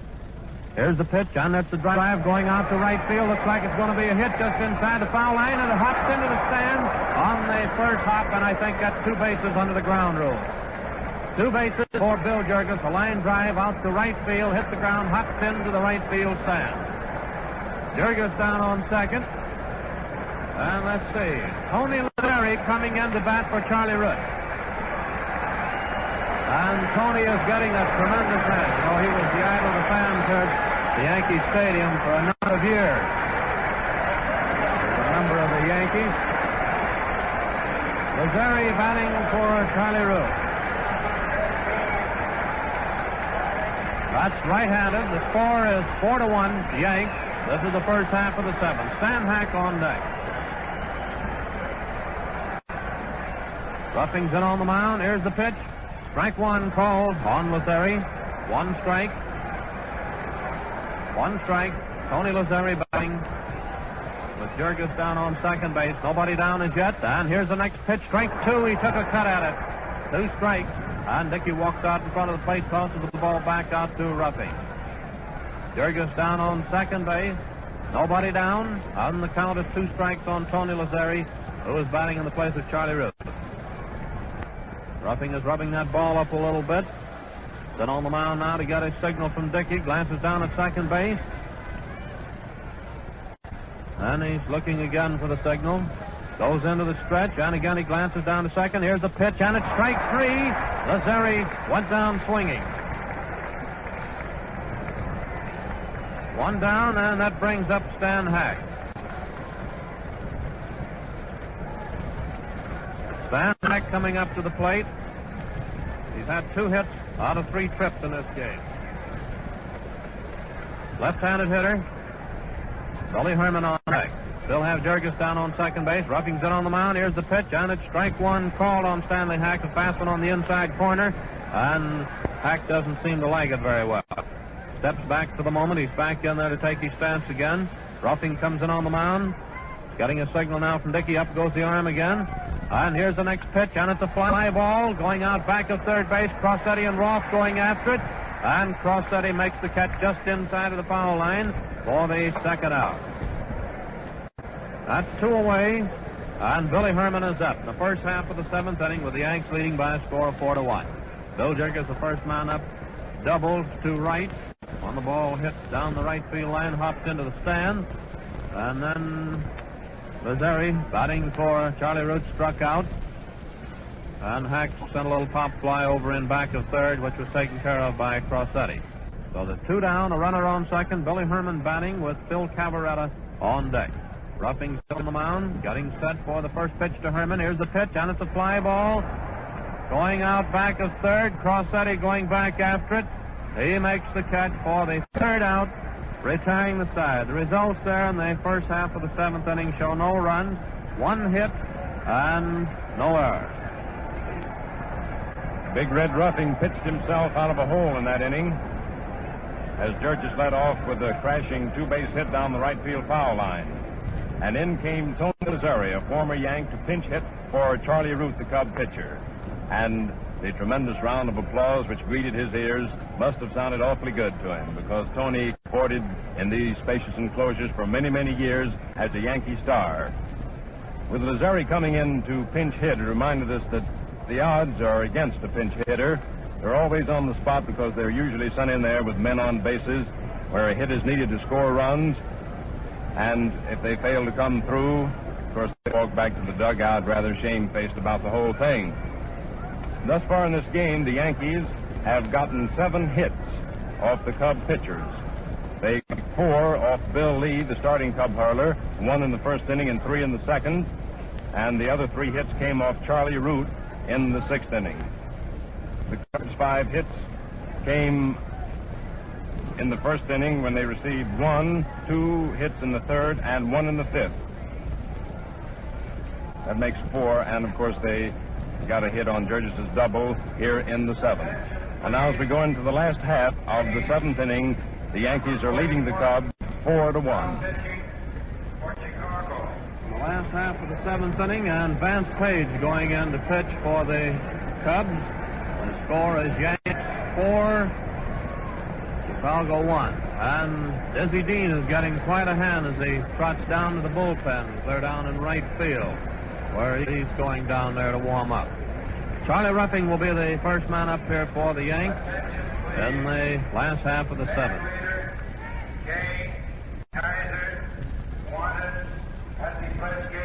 Charlie Ruffing batting. Bats right-handed. Vance Page is still making his warm-up tosses. There's O'Day's throw down to second base to Billy Herman, and we're all set to go. Ruffing has been up to the plate twice in this game, and he has 1 hit, cracking out a single in the 2nd inning that drove in the Yankees' first run, scoring Hogue, who was on base at the time. Crossetti will be the second hitter, followed by Red Rolfe. Vance Page is on the mound. He got his signal from O'Day, goes into his windup. Here's the pitch, and it's strike 1. Ruffing swung it. 1 strike, the last half of the 7th inning. Steps in on the mound. He got his signal again. Page is a right-hander. The old windup, and here's the next pitch. Ball low, 1-1. 1-1 is the count. And he walks over to the rosin bag. The last half of the 7th, Charlie Ruffing batting. 1 ball, 1 strike. Steps in there to get his signal again from O'Day. And here's the next pitch, outside and high. Ball 2. 2 balls and 1 strike. 2 balls, 1 strike on Charlie Ruffing. 2 balls, 1 strike. Page comes in on the mound again. Goes into his windup for the next pitch to Ruffing. And it's a ground ball going down to second. Herman comes up with it. A nice plays out at first. Herman to Collins. That's 1 down. And that brings up Crossetti. Frank Crossetti, the Yankee shortstop, bats right-handed with Red Rolfe on deck. Fans out in the bleacher section out in center field are tearing up newspapers in little tiny bits and sort of scattering it all over the field out there. Page starts his wind-up. Here's the first pitch to Crossetti, a ground ball going back to Page. Page knocks it down. He recovers. There's a throw out at first. Page to Collins. That's 2 down. 2 down. That was a hard grounder back through the box. He knocks it down. Had a little trouble locating it at first, but he finally recovered it in time to make the play. 2 away. Red Rolfe is up. The Yankee third baseman, a left-handed hitter, with Hendrich on deck. Rolfe has 1 hit out of 3 trips. Page is winding up. Here's the first pitch, low and outside. Ball 1. 1 ball is the count. 2 men down. Nobody on the last half of the 7th. The Yankees leading by a score of 4-1. The 4th game of the series. Here's the next pitch and a ground ball down the first baseline. Collins scoops it up, races over to the bag, making the put out unassisted for the 3rd out, retiring the side. The results there in the last half of the 7th. No errors. And no errors. Going in of 4-1. We were watching Billy Herman playing his second base hit. The sun has come out at this time, casting a shadow over 2/3 of the outfield and the infield, with the left fielder and center fielder being the only players in the sunlight. The fans out in the bleachers, with nothing much to cheer about, are throwing bits of paper which are caught up by the wind and come sailing in all over the field. First half of the 8th inning coming up, and Phil Cavaretta will be the first man up for the Cubs. This paper that they're scattering out there in the outfield is now getting all over the infield. The wind is carrying it in there. It's going to make it a little bit bad if they start hitting balls around through there and and bits of paper get in a fielder's way when he's trying to catch one. We have Cavaretta, Marty, and Demery, the first three hitters here for the Cubs in the first half of the eighth inning. Ruffing steps in on the mound, goes into his windup for the first pitch to Cavaretta, and there goes a drive down the right field line for a hit, and Cavaretta is rounding first base, going on down to second. He pulls up at second base with a double. Phil Cavaretta double down the right field line. Cavaretta down on second. That brings up Joe Marty, the Cubs center fielder. That's right-handed. The score at the present time is Yankees 4, Cubs 1. This is the first half of the eighth inning, with Cavaretta down on second base, Marty batting. Ruffing steps in on the mound, rubs the ball up a little bit. He's getting a signal now from Dickey. Up goes the arm. He's all set for the pitch. Here it is. Outside and high. Ball one. One ball is the count, and there's quite a few fans in the stands that are rooting for the Cubs. Starting to clap hands, get a little excitement off to help the Cubs along on their rally.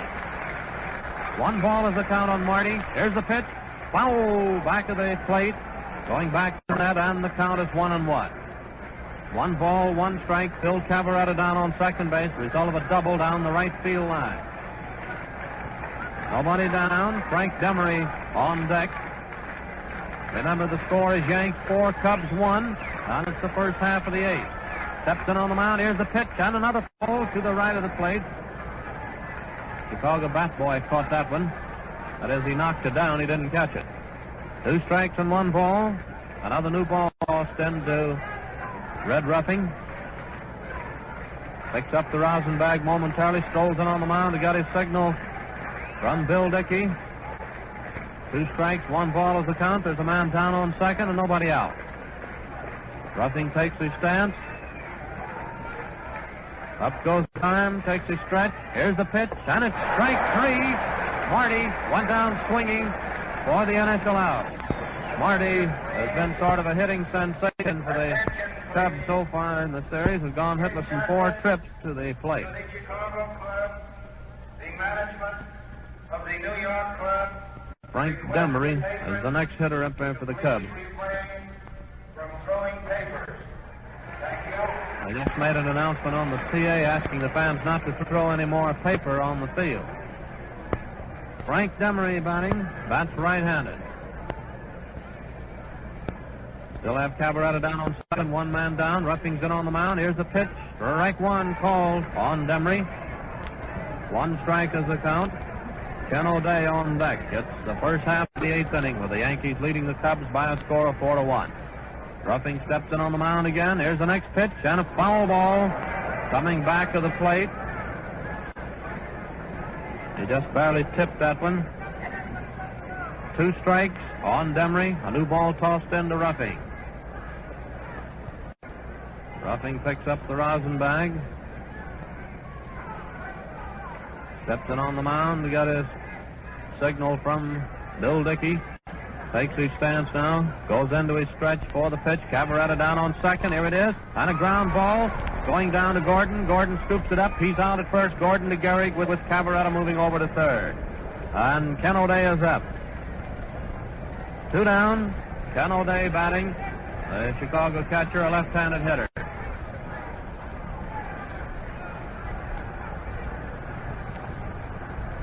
Ken O'Day batting. Calling time for a moment. We'll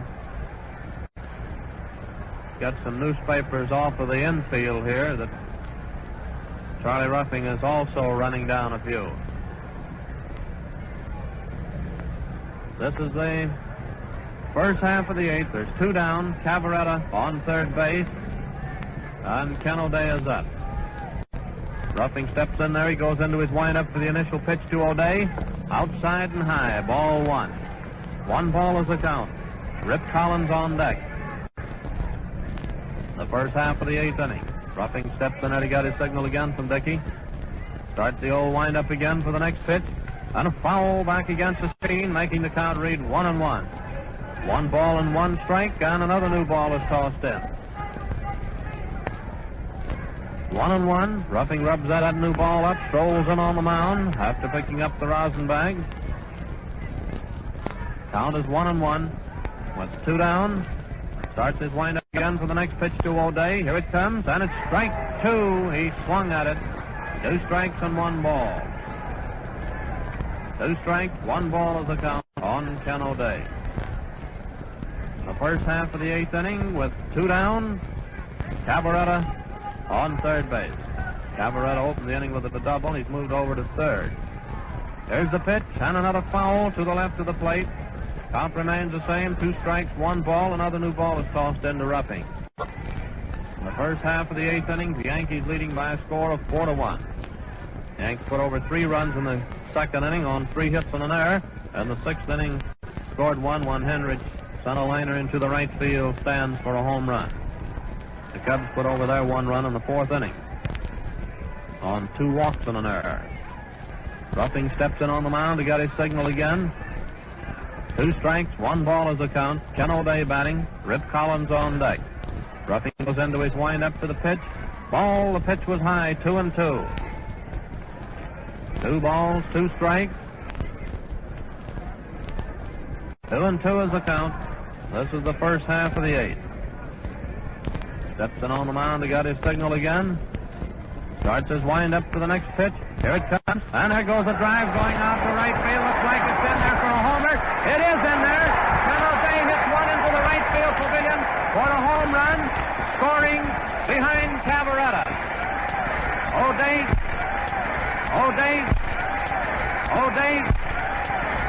field high for it. That brings up Rip Collins, the Chicago first baseman, a switch hitter batting left-handed against Ruffing. Collins, 4th appearance at the plate. He hasn't any hits so far this afternoon. Score is now 4-3, favor the Yanks. Ruffing starts his windup. Here's the pitch, and there's a fly ball going out to center field. DiMaggio moves over. He's under it, and he takes it for the 3rd out, retiring the side. The results there in the first half of the 8th show 2 runs, 2 hits, and no errors. The Yankee fans found something. The Yankee fans found something. The Yankee fans found something to cheer our young legend, Phil Cavaretta, who had led off in that inning with a double, to make the score Yankees 4, Cubs 3. That's the kind of fans they have here in New York. Team win, and very often starts that tempo applause, which helps, so they think, to generate rally. O'Day's by the Cubs in the center. Just to the left, 4 foot to the 5th. Yankee home. And now as we go into the lineup,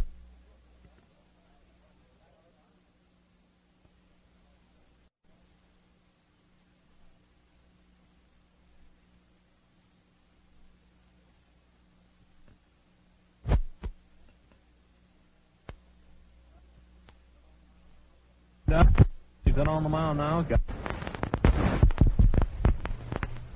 Bag for the moment. He's in on the mound now, getting a signal from O'Day. 1-1. The last half of the 8th inning starts his wind-up, and here's the next pitch. Wide, ball 2. 2 balls and 1 strike. 2 balls, 1 strike. Tom Henrich batting. Henrich has had 1 hit out of 3 trips, and 1 hit being a homer. Here's the next pitch. Ball 3, outside and high. 3-1. 3-1 is the count on Henrich. 3 balls, 1 strike. Page steps in on the mound, goes into his windup. Strike 2 called. 3-2. 3-2. Henrich didn't like that one. He'd already tossed his bat back to the dugout and started down first base. 3-2. This is the one that tells the story. Page steps in there, goes into his windup for the pitch. Here it comes, and a foul ball back against the net. Still 3-2 on Henrich. Joe DiMaggio on deck. The new ball goes in. Ken O'Day steps out in front of the plate, rubs the gloss off the ball, tosses it out to Page, who continues to do a little rubbing, and then picks up the rosin bag before taking his position on the mound. Comes in on the rubber to get his signal from O'Day, 3-2. Something should happen this time one way or another. Starts his windup. Here's the pitch, and it's a fly ball. Going out to center field. Marty comes in. He's under it, and he takes it for the initial out. Henrich out on the fly to Marty in center field. That brings up Joe DiMaggio. Joe DiMaggio is up, the Yankee center fielder, a right-handed hitter. And Joe is getting a little reverse cheering there from some of the fans. That's right-handed. Page starts his wind-up. Here's the pitch. High. Ball one. 1 ball is the count. 1 man down. Lou Gehrig on deck. Page starts the old wind-up again. And here's the next pitch. Strike. Call. 1-1. 1 ball and 1 strike. 1-1 in the last half of the 8th inning with 1 man down, nobody on. Score Yankees 4, Cubs 3. Starts his wind-up again. Here's the next pitch. Ball 2 inside. 2 balls, 1 strike. 2 balls and 1 strike with 1 man down. Page comes in on the mound. Winding up now for the next pitch to Joe DiMaggio. Here it is, and he swung at that one. Curveball. Count is 2-2. 2 balls, 2 strikes. Steps in on the mound. Goes into his windup for the next pitch. And a foul ball coming back against the booth up there. For a moment thought it was going to get in there. 2-2. Another new ball is tossed into Vance Page. This is the last half of the 8th. There's 1 man down, and the count 2-2 on Joe DiMaggio, who is batting, with Lou Gehrig on deck. The hits for the 2 teams are even up, 7. Page comes in on the mound again. He got his signal. Starts his wind-up for the pitch. And there's a drive going out to left field for a hit, and DiMaggio is on first base. DiMaggio gets a single out to left field. His first hit of the game, and Lou Gehrig is up. Lou Gehrig is up, the Yankee first baseman. He's been hitless so far in this game. Bill Dickey on deck. Gehrig batting with DiMaggio on first base, 1 man down. Page steps in on the mound. Here's the pitch. Ball 1 outside. 1 ball is the count. Lou Gehrig batting.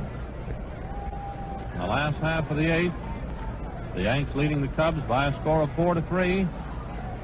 Page steps in on the mound. He got his signal. Here's the pitch, and a drive going out to right field for a hit, and DiMaggio moves around to third. A line drive past Rip Collins, putting DiMaggio on third. Runners on first and third, 1 down, and Bill Dickey is up. Bill Dickey batting. And a little conference on there for the moment between Herman and Page. Just a moment, we'll see. I think they're going to bring in which will be the boy to come in right now, because you've got Bill Dickey batting, a left-handed hitter. French has been in 2 games as a relief pitcher, and the fans out. I believe it's French that the left-hander is up. That's for the Cubs in the series. So far, French has been full in there as relief pitcher. They've only scored 1 run while he was in doing relief duty, and that was a home run yesterday.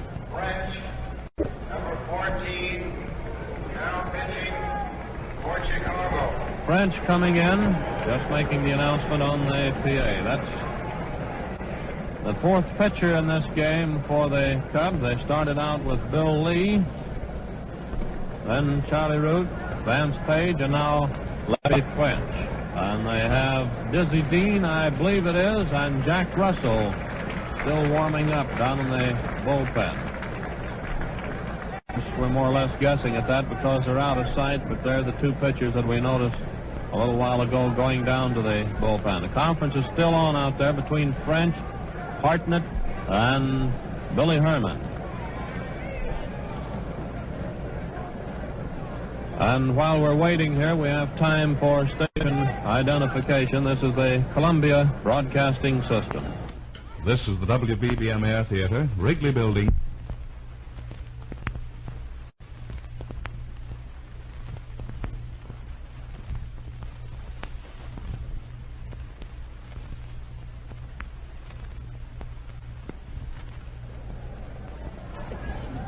We're back at the Yankee Stadium. Larry French is taking his warm-up tosses now with Ken O'Day. The players that were over there in the little conference with him have gone back to their respective positions, and we're just about ready to go. Bill Dickey steps into the batter's box. We've got DiMaggio on third, Gehrig on first base, one man down, Bill Dickey batting with Hogue on deck.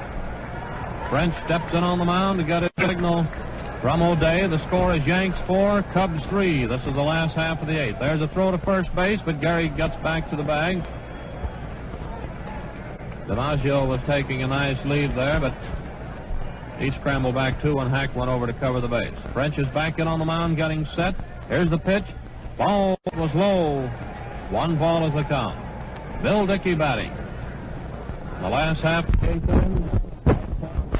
Gehrig on first base for the pitch. Hits back from that pitch. The count is 2 balls and no strikes. O'Day stepped out in front of the plate, tossed the ball. French steps in on 2 balls, no strikes. Gehrig, ball 3, look, 3 balls. And on the mound again. Up goes the arm, 3-0. He picked up down 3-0. Took a cut at it. 3 on first and third, 1 man down. French steps in there to get his signal for the next end. Set for the delivery. Here it all set for the delivery. Here it comes. Took it. Ricky. Score on third. The Yanks leading by score on third. The Yanks leading 4-3. It's the last half. Delivery man. And grabbed that one. 3-2. And another new ball is tossed in. Going around the Chicago infield. Back into French. He's rubbing it up a little bit. Looks over at the bench. Evidently to get some instructions. And he strolls up on the mound. 3 balls, 2 strikes. Still have Gehrig on first base, DiMaggio on third. French is getting a signal now from O'Day. Up goes the arm again, getting set for the next pitch to Dickey. Here it comes, and it's a fly ball, a pop fly, going out to short. Jurgis comes in, and he takes it for the out, holding both runners on their respective bases. And Hogue is up. Hogue is up. Just a moment. I believe they're going to call in another pitcher. I believe they're going to call in another pitcher. I think we caught the signal there from Gabby Hartnett, manager of the Cubs. And I wouldn't be a bit surprised but what Dizzy Dean will be coming in. Hartnett's going out there to talk to French. French had started over to the dugout. And he's back there now talking with French, O'Day, and Billy Herman. And Dizzy Dean, I believe, will be called in. However, he hasn't put in his appearances yet from the bullpen, clear down the right field line. It's about 60 or 70 feet, it looks like, in from the foul line, and then they go back underneath where they warm up. That's who it is. Dizzy Dean, just now crawling over the fence down the right field line and coming in for the Cubs. He'll be the 5th pitcher in this ball game this afternoon. The Cubs are shooting the works this afternoon, trying to win this game to stay on the series.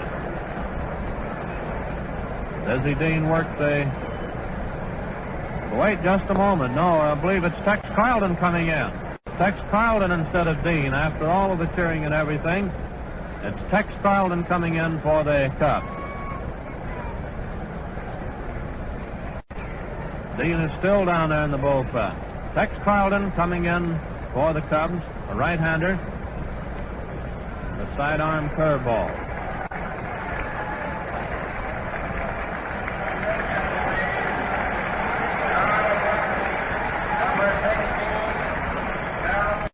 Carlton, number 16, now pitching for Chicago. And the first man to face him will be Holt. Still have Gehrig on first base, DiMaggio on third. Practically everyone in the stands was fooled on that one, thinking it was Diz crawling over the fence and coming in. As a matter of fact, we didn't know that Carlton was even down in the bullpen because he was over here on the bench just a little while ago, so he sits down there without us even getting a chance to notice him. However, we did see Dean and Russell go down a while ago. Carlton taking his warm-up tosses. Rather slender, tall, slender pitcher. Been with the Cubs now for about 3 years, and he's always around the 15-16 game winning class during the campaign. We're just about ready to go. Carlton goes back to the rosin bag, comes in on the mound. Getting a signal now from O'Day. Holds batting. Up goes the arm. He's all set. Here's the pitch. Ball one wide. It came very near being a wild pitch. 1 ball is the count. Holds batting with Gordon on deck. Gehrig on first base, DiMaggio on third. Carlton steps in on the mound. Here's the pitch. Ball 2, a wild pitch. Going back to the screen, and that allows DiMaggio to score and Gehrig to move down to second. Tex Carlton uncorked a wild pitch, allowing DiMaggio to score and Gehrig to reach second.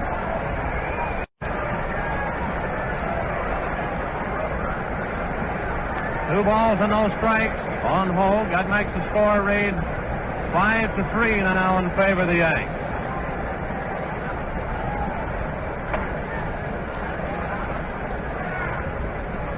Two balls and no strikes. Gehrig down on second base. And the next one is a drive down the left field line for a hit. And Gehrig is in with a run. And that's 2 bases for Holt. Holt doubled down the left field line, scoring Gehrig. That's 2 runs in. 2 runs in here in the last half of the 8th, making the score read 6-3 in favor of the Yankees. And Gordon is up.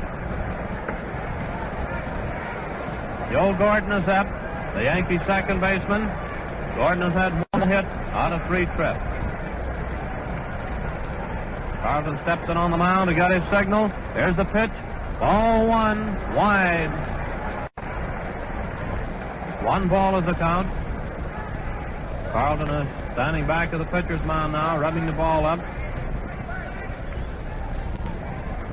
Steps in on the mound. Looks like they're going to walk Gordon. Ball 2, wide. Gordon is now being purposely passed. They got a chance at roughing it. Ball 3, wide. Ruffing, who will be the next hitter, has had 1 hit out of 3 trips. Here's the next pitch wide, ball 4, and Gordon is purposely passed. Charlie Ruffing is up. The Yanks are leading now by a score of 6-3. Charlie Ruffing coming in to bat with Frank Crossetti on deck. Holt down on second base, Gordon on first base. And 2 down. Carlton steps in on the mound. Here's the pitch. Strike 1 called. 1 strike on Charlie Ruffing. Steps in on the mound again. Getting a signal from O'Day. Looks down at second. Here's the next pitch. Strike 2. Another one called. 2 strikes is the count on Charlie Ruffing. Steps in on the mound. All set. And here's the next pitch. Ball 1. Wide. 2 strikes, 1 ball. Runners on first and second and 2 down. The last half of the 8th inning. Score is now Yanks 6, Cubs 3. Carlton steps in on the mound.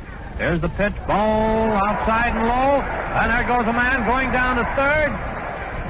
And the throw hit in the dirt. Hack made a nice stop at the stolen base for Hogue.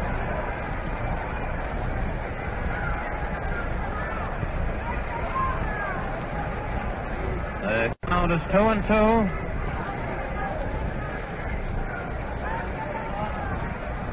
Two strikes, 2 balls, runners on first and third. Carlton steps in on the mound. Here's the pitch, and it's a foul ball going back into the stands. The count remains the same.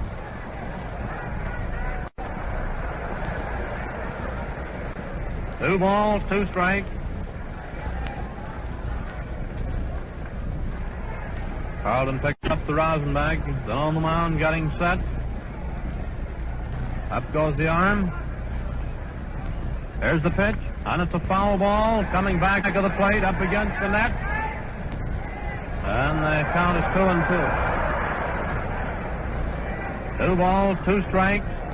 Another one tossed in. Charlie Ruffing batting. Gordon is on first base. Hogue is on third. The Yanks have scored 2 runs here in the last half of the 8th on 3 hits. Carlton's on the rubber, getting a signal from O'Day. 2 balls, 2 strikes on Charlie Ruffing. It's all set. Here's the pitch. Gordon starts down. Wide ball. And O'Day faked like he's going to throw down to second and turned and didn't throw to second or third. A stolen base for Gordon. Gordon moved on down to second. Runners on second and third, and the count is 3-2 on Charlie Ruffing.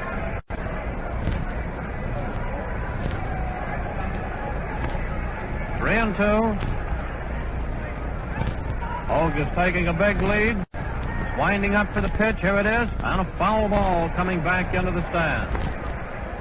The count remains the same. Gordon down on second. Hogue is on third base. 2 down. That's the last half of the 8th. Score 6-3, favor the Yanks. Carlton gets a new ball that was tossed in. He picks up the rosin bag, comes in on the mound. He got his signal again. He's getting a signal now. Goes into his wind after the pitch. Here it comes, and it's another foul ball going into the stands over back of the Chicago dugout. Still 3-2 on Charlie Ruffing. Charlie Ruffing. Hogue double down the left field, his second hit, 6th inning. Carlton starts his wind-up. Ball 4, outside, and Ruffing walks. Charlie Ruffing walks, filling the bases. And I'm afraid that's going to be another pitcher in for Chicago. Just a moment. They're motioning to the bullpen for another pitcher. Let's see who's coming in this time.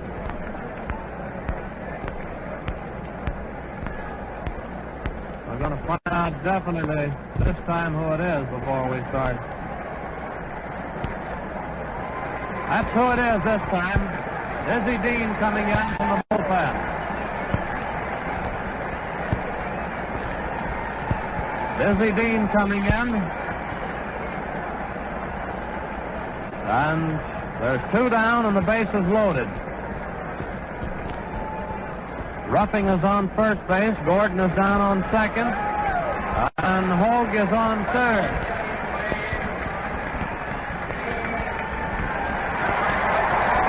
And when they announce Dean now pitching, he gets a tremendous hand from the New York fans. I mean, Diz is really getting a hand. Well, we'll see now what Dean's nothing ball will do here. He's out on the mound now, starting to warm up with O'Day. The bases are loaded. 2 down. Dean still warming up. Frank Crossetti will be the man to face him. And Crossetti, by the way, was the boy that gave him the most trouble over in Chicago at Wrigley Field in the second game of the series, hitting a couple fly balls up against the left field fence, and then finally in the 8th inning, hitting one into the stands for a homer. The bases are loaded, 2 down. Dean still warming up. Rip Collins and Billy Herman are both in talking with Dean. Now they're going back to their respective positions. And I think we're just about ready to go. Dean is going to take 1 or 2 more tosses here. The last half of the 8th, we're all set to go. Frank Crossetti steps into the batter's box. The base is loaded. 2 down.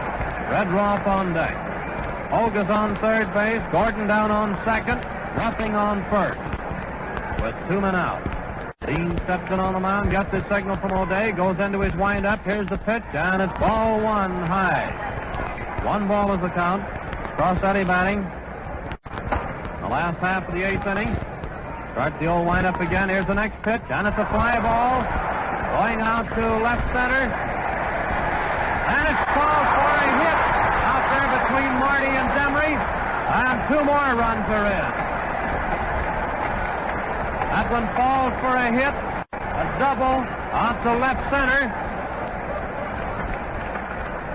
Scoring Hogue and Gordon. Roughing, moving around to third. And Crossetti is down on second. That makes the score read 8-3 in favor of the Yanks. And Red Rolfe is up.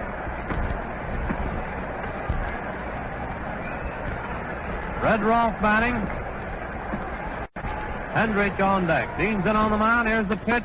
Outside and high. Ball 1. 1 ball is the count. Steps in on the mound. Starts his wind-up again. Here's the next pitch. Strike call. 1-1. On Rolfe. 1 ball and 1 strike. Crossetti down on second. Roughing on third. Here's the next pitch. Wide. Ball 2. 2 balls and 1 strike. 2 balls and 1 strike. The Yanks have scored 4 runs here in the 8th. There's the next drive. Foul ball going into the stands down the right field line. And the count is now 2-2. 2 balls, 2 strikes. A new ball is tossed into Dean. 2-2. Red Rolfe batting. Dean steps in there to get his signal again from O'Day. 2 balls, 2 strikes. Starts his wind-up for the pitch. And the drive going down to Collins, first base. For the third out. Retiring the side. The results on the last half of the 8th show 4 runs, 4 hits, and no errors. Well, the New York Yankees just about settled the issue this inning. There are 4 runs giving them a lead of 8-3 as we go into the first half of the 9th inning with the Cubs at bat.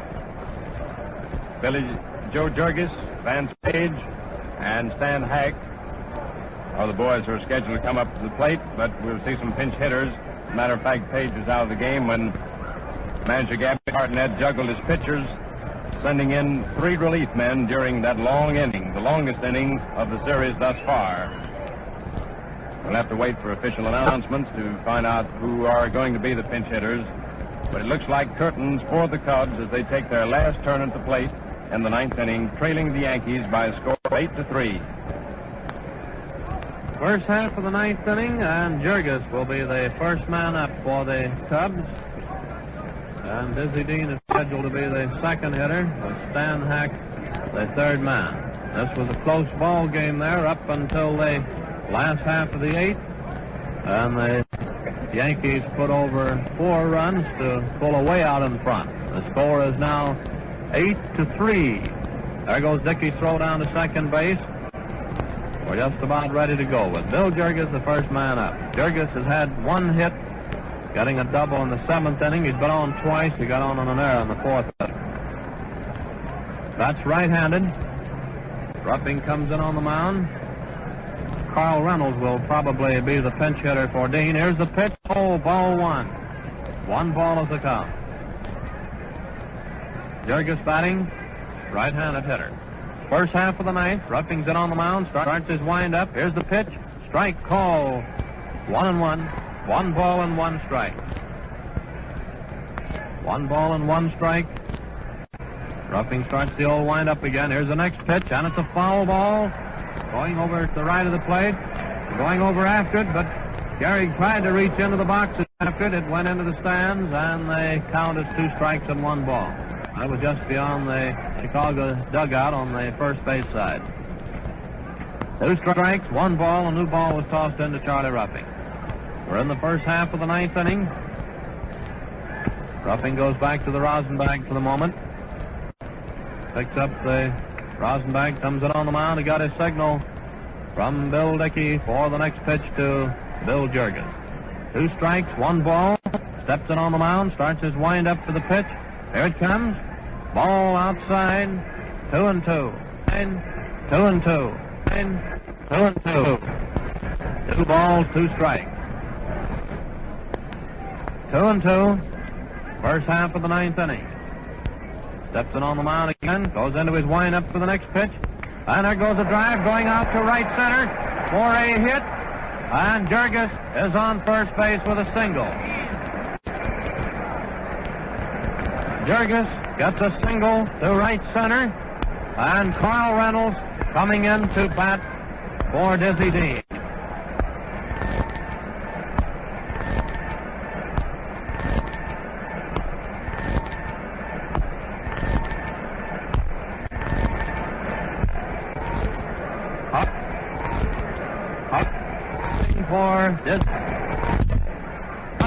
On center field, going out to go moves in and out on the first pitch.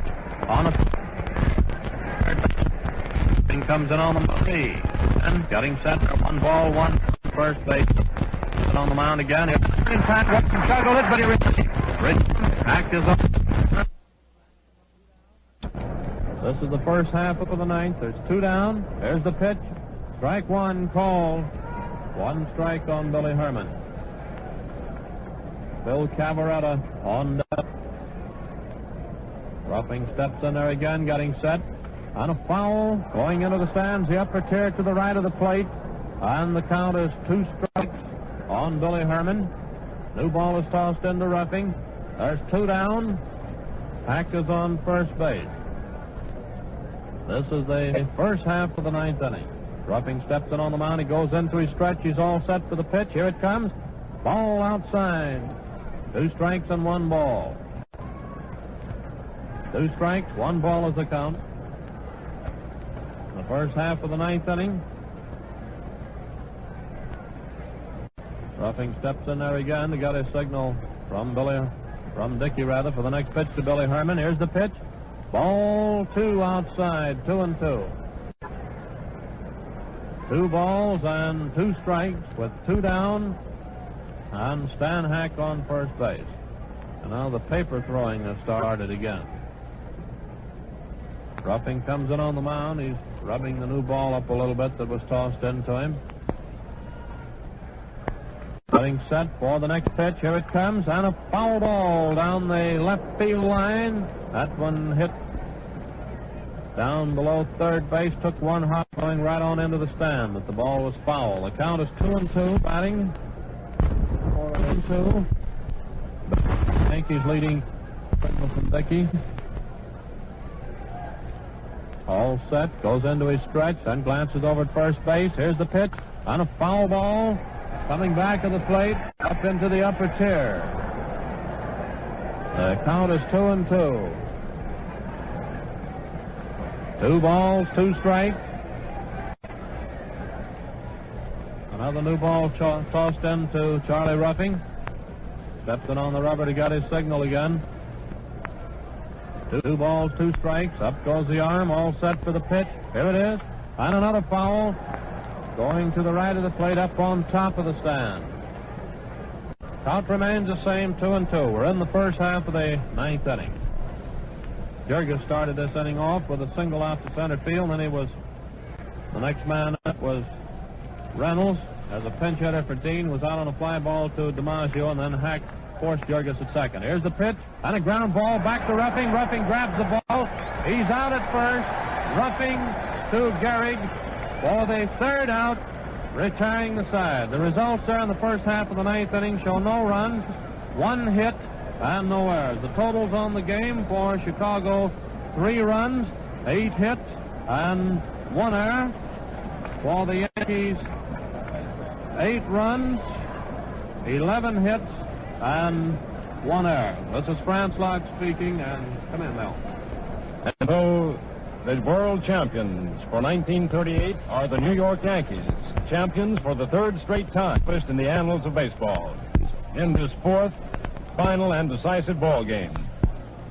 In the second inning, after 2 were out, Billy Jurgis threw low to Collins on Hoag's grounder, and Hoag was safe on the error.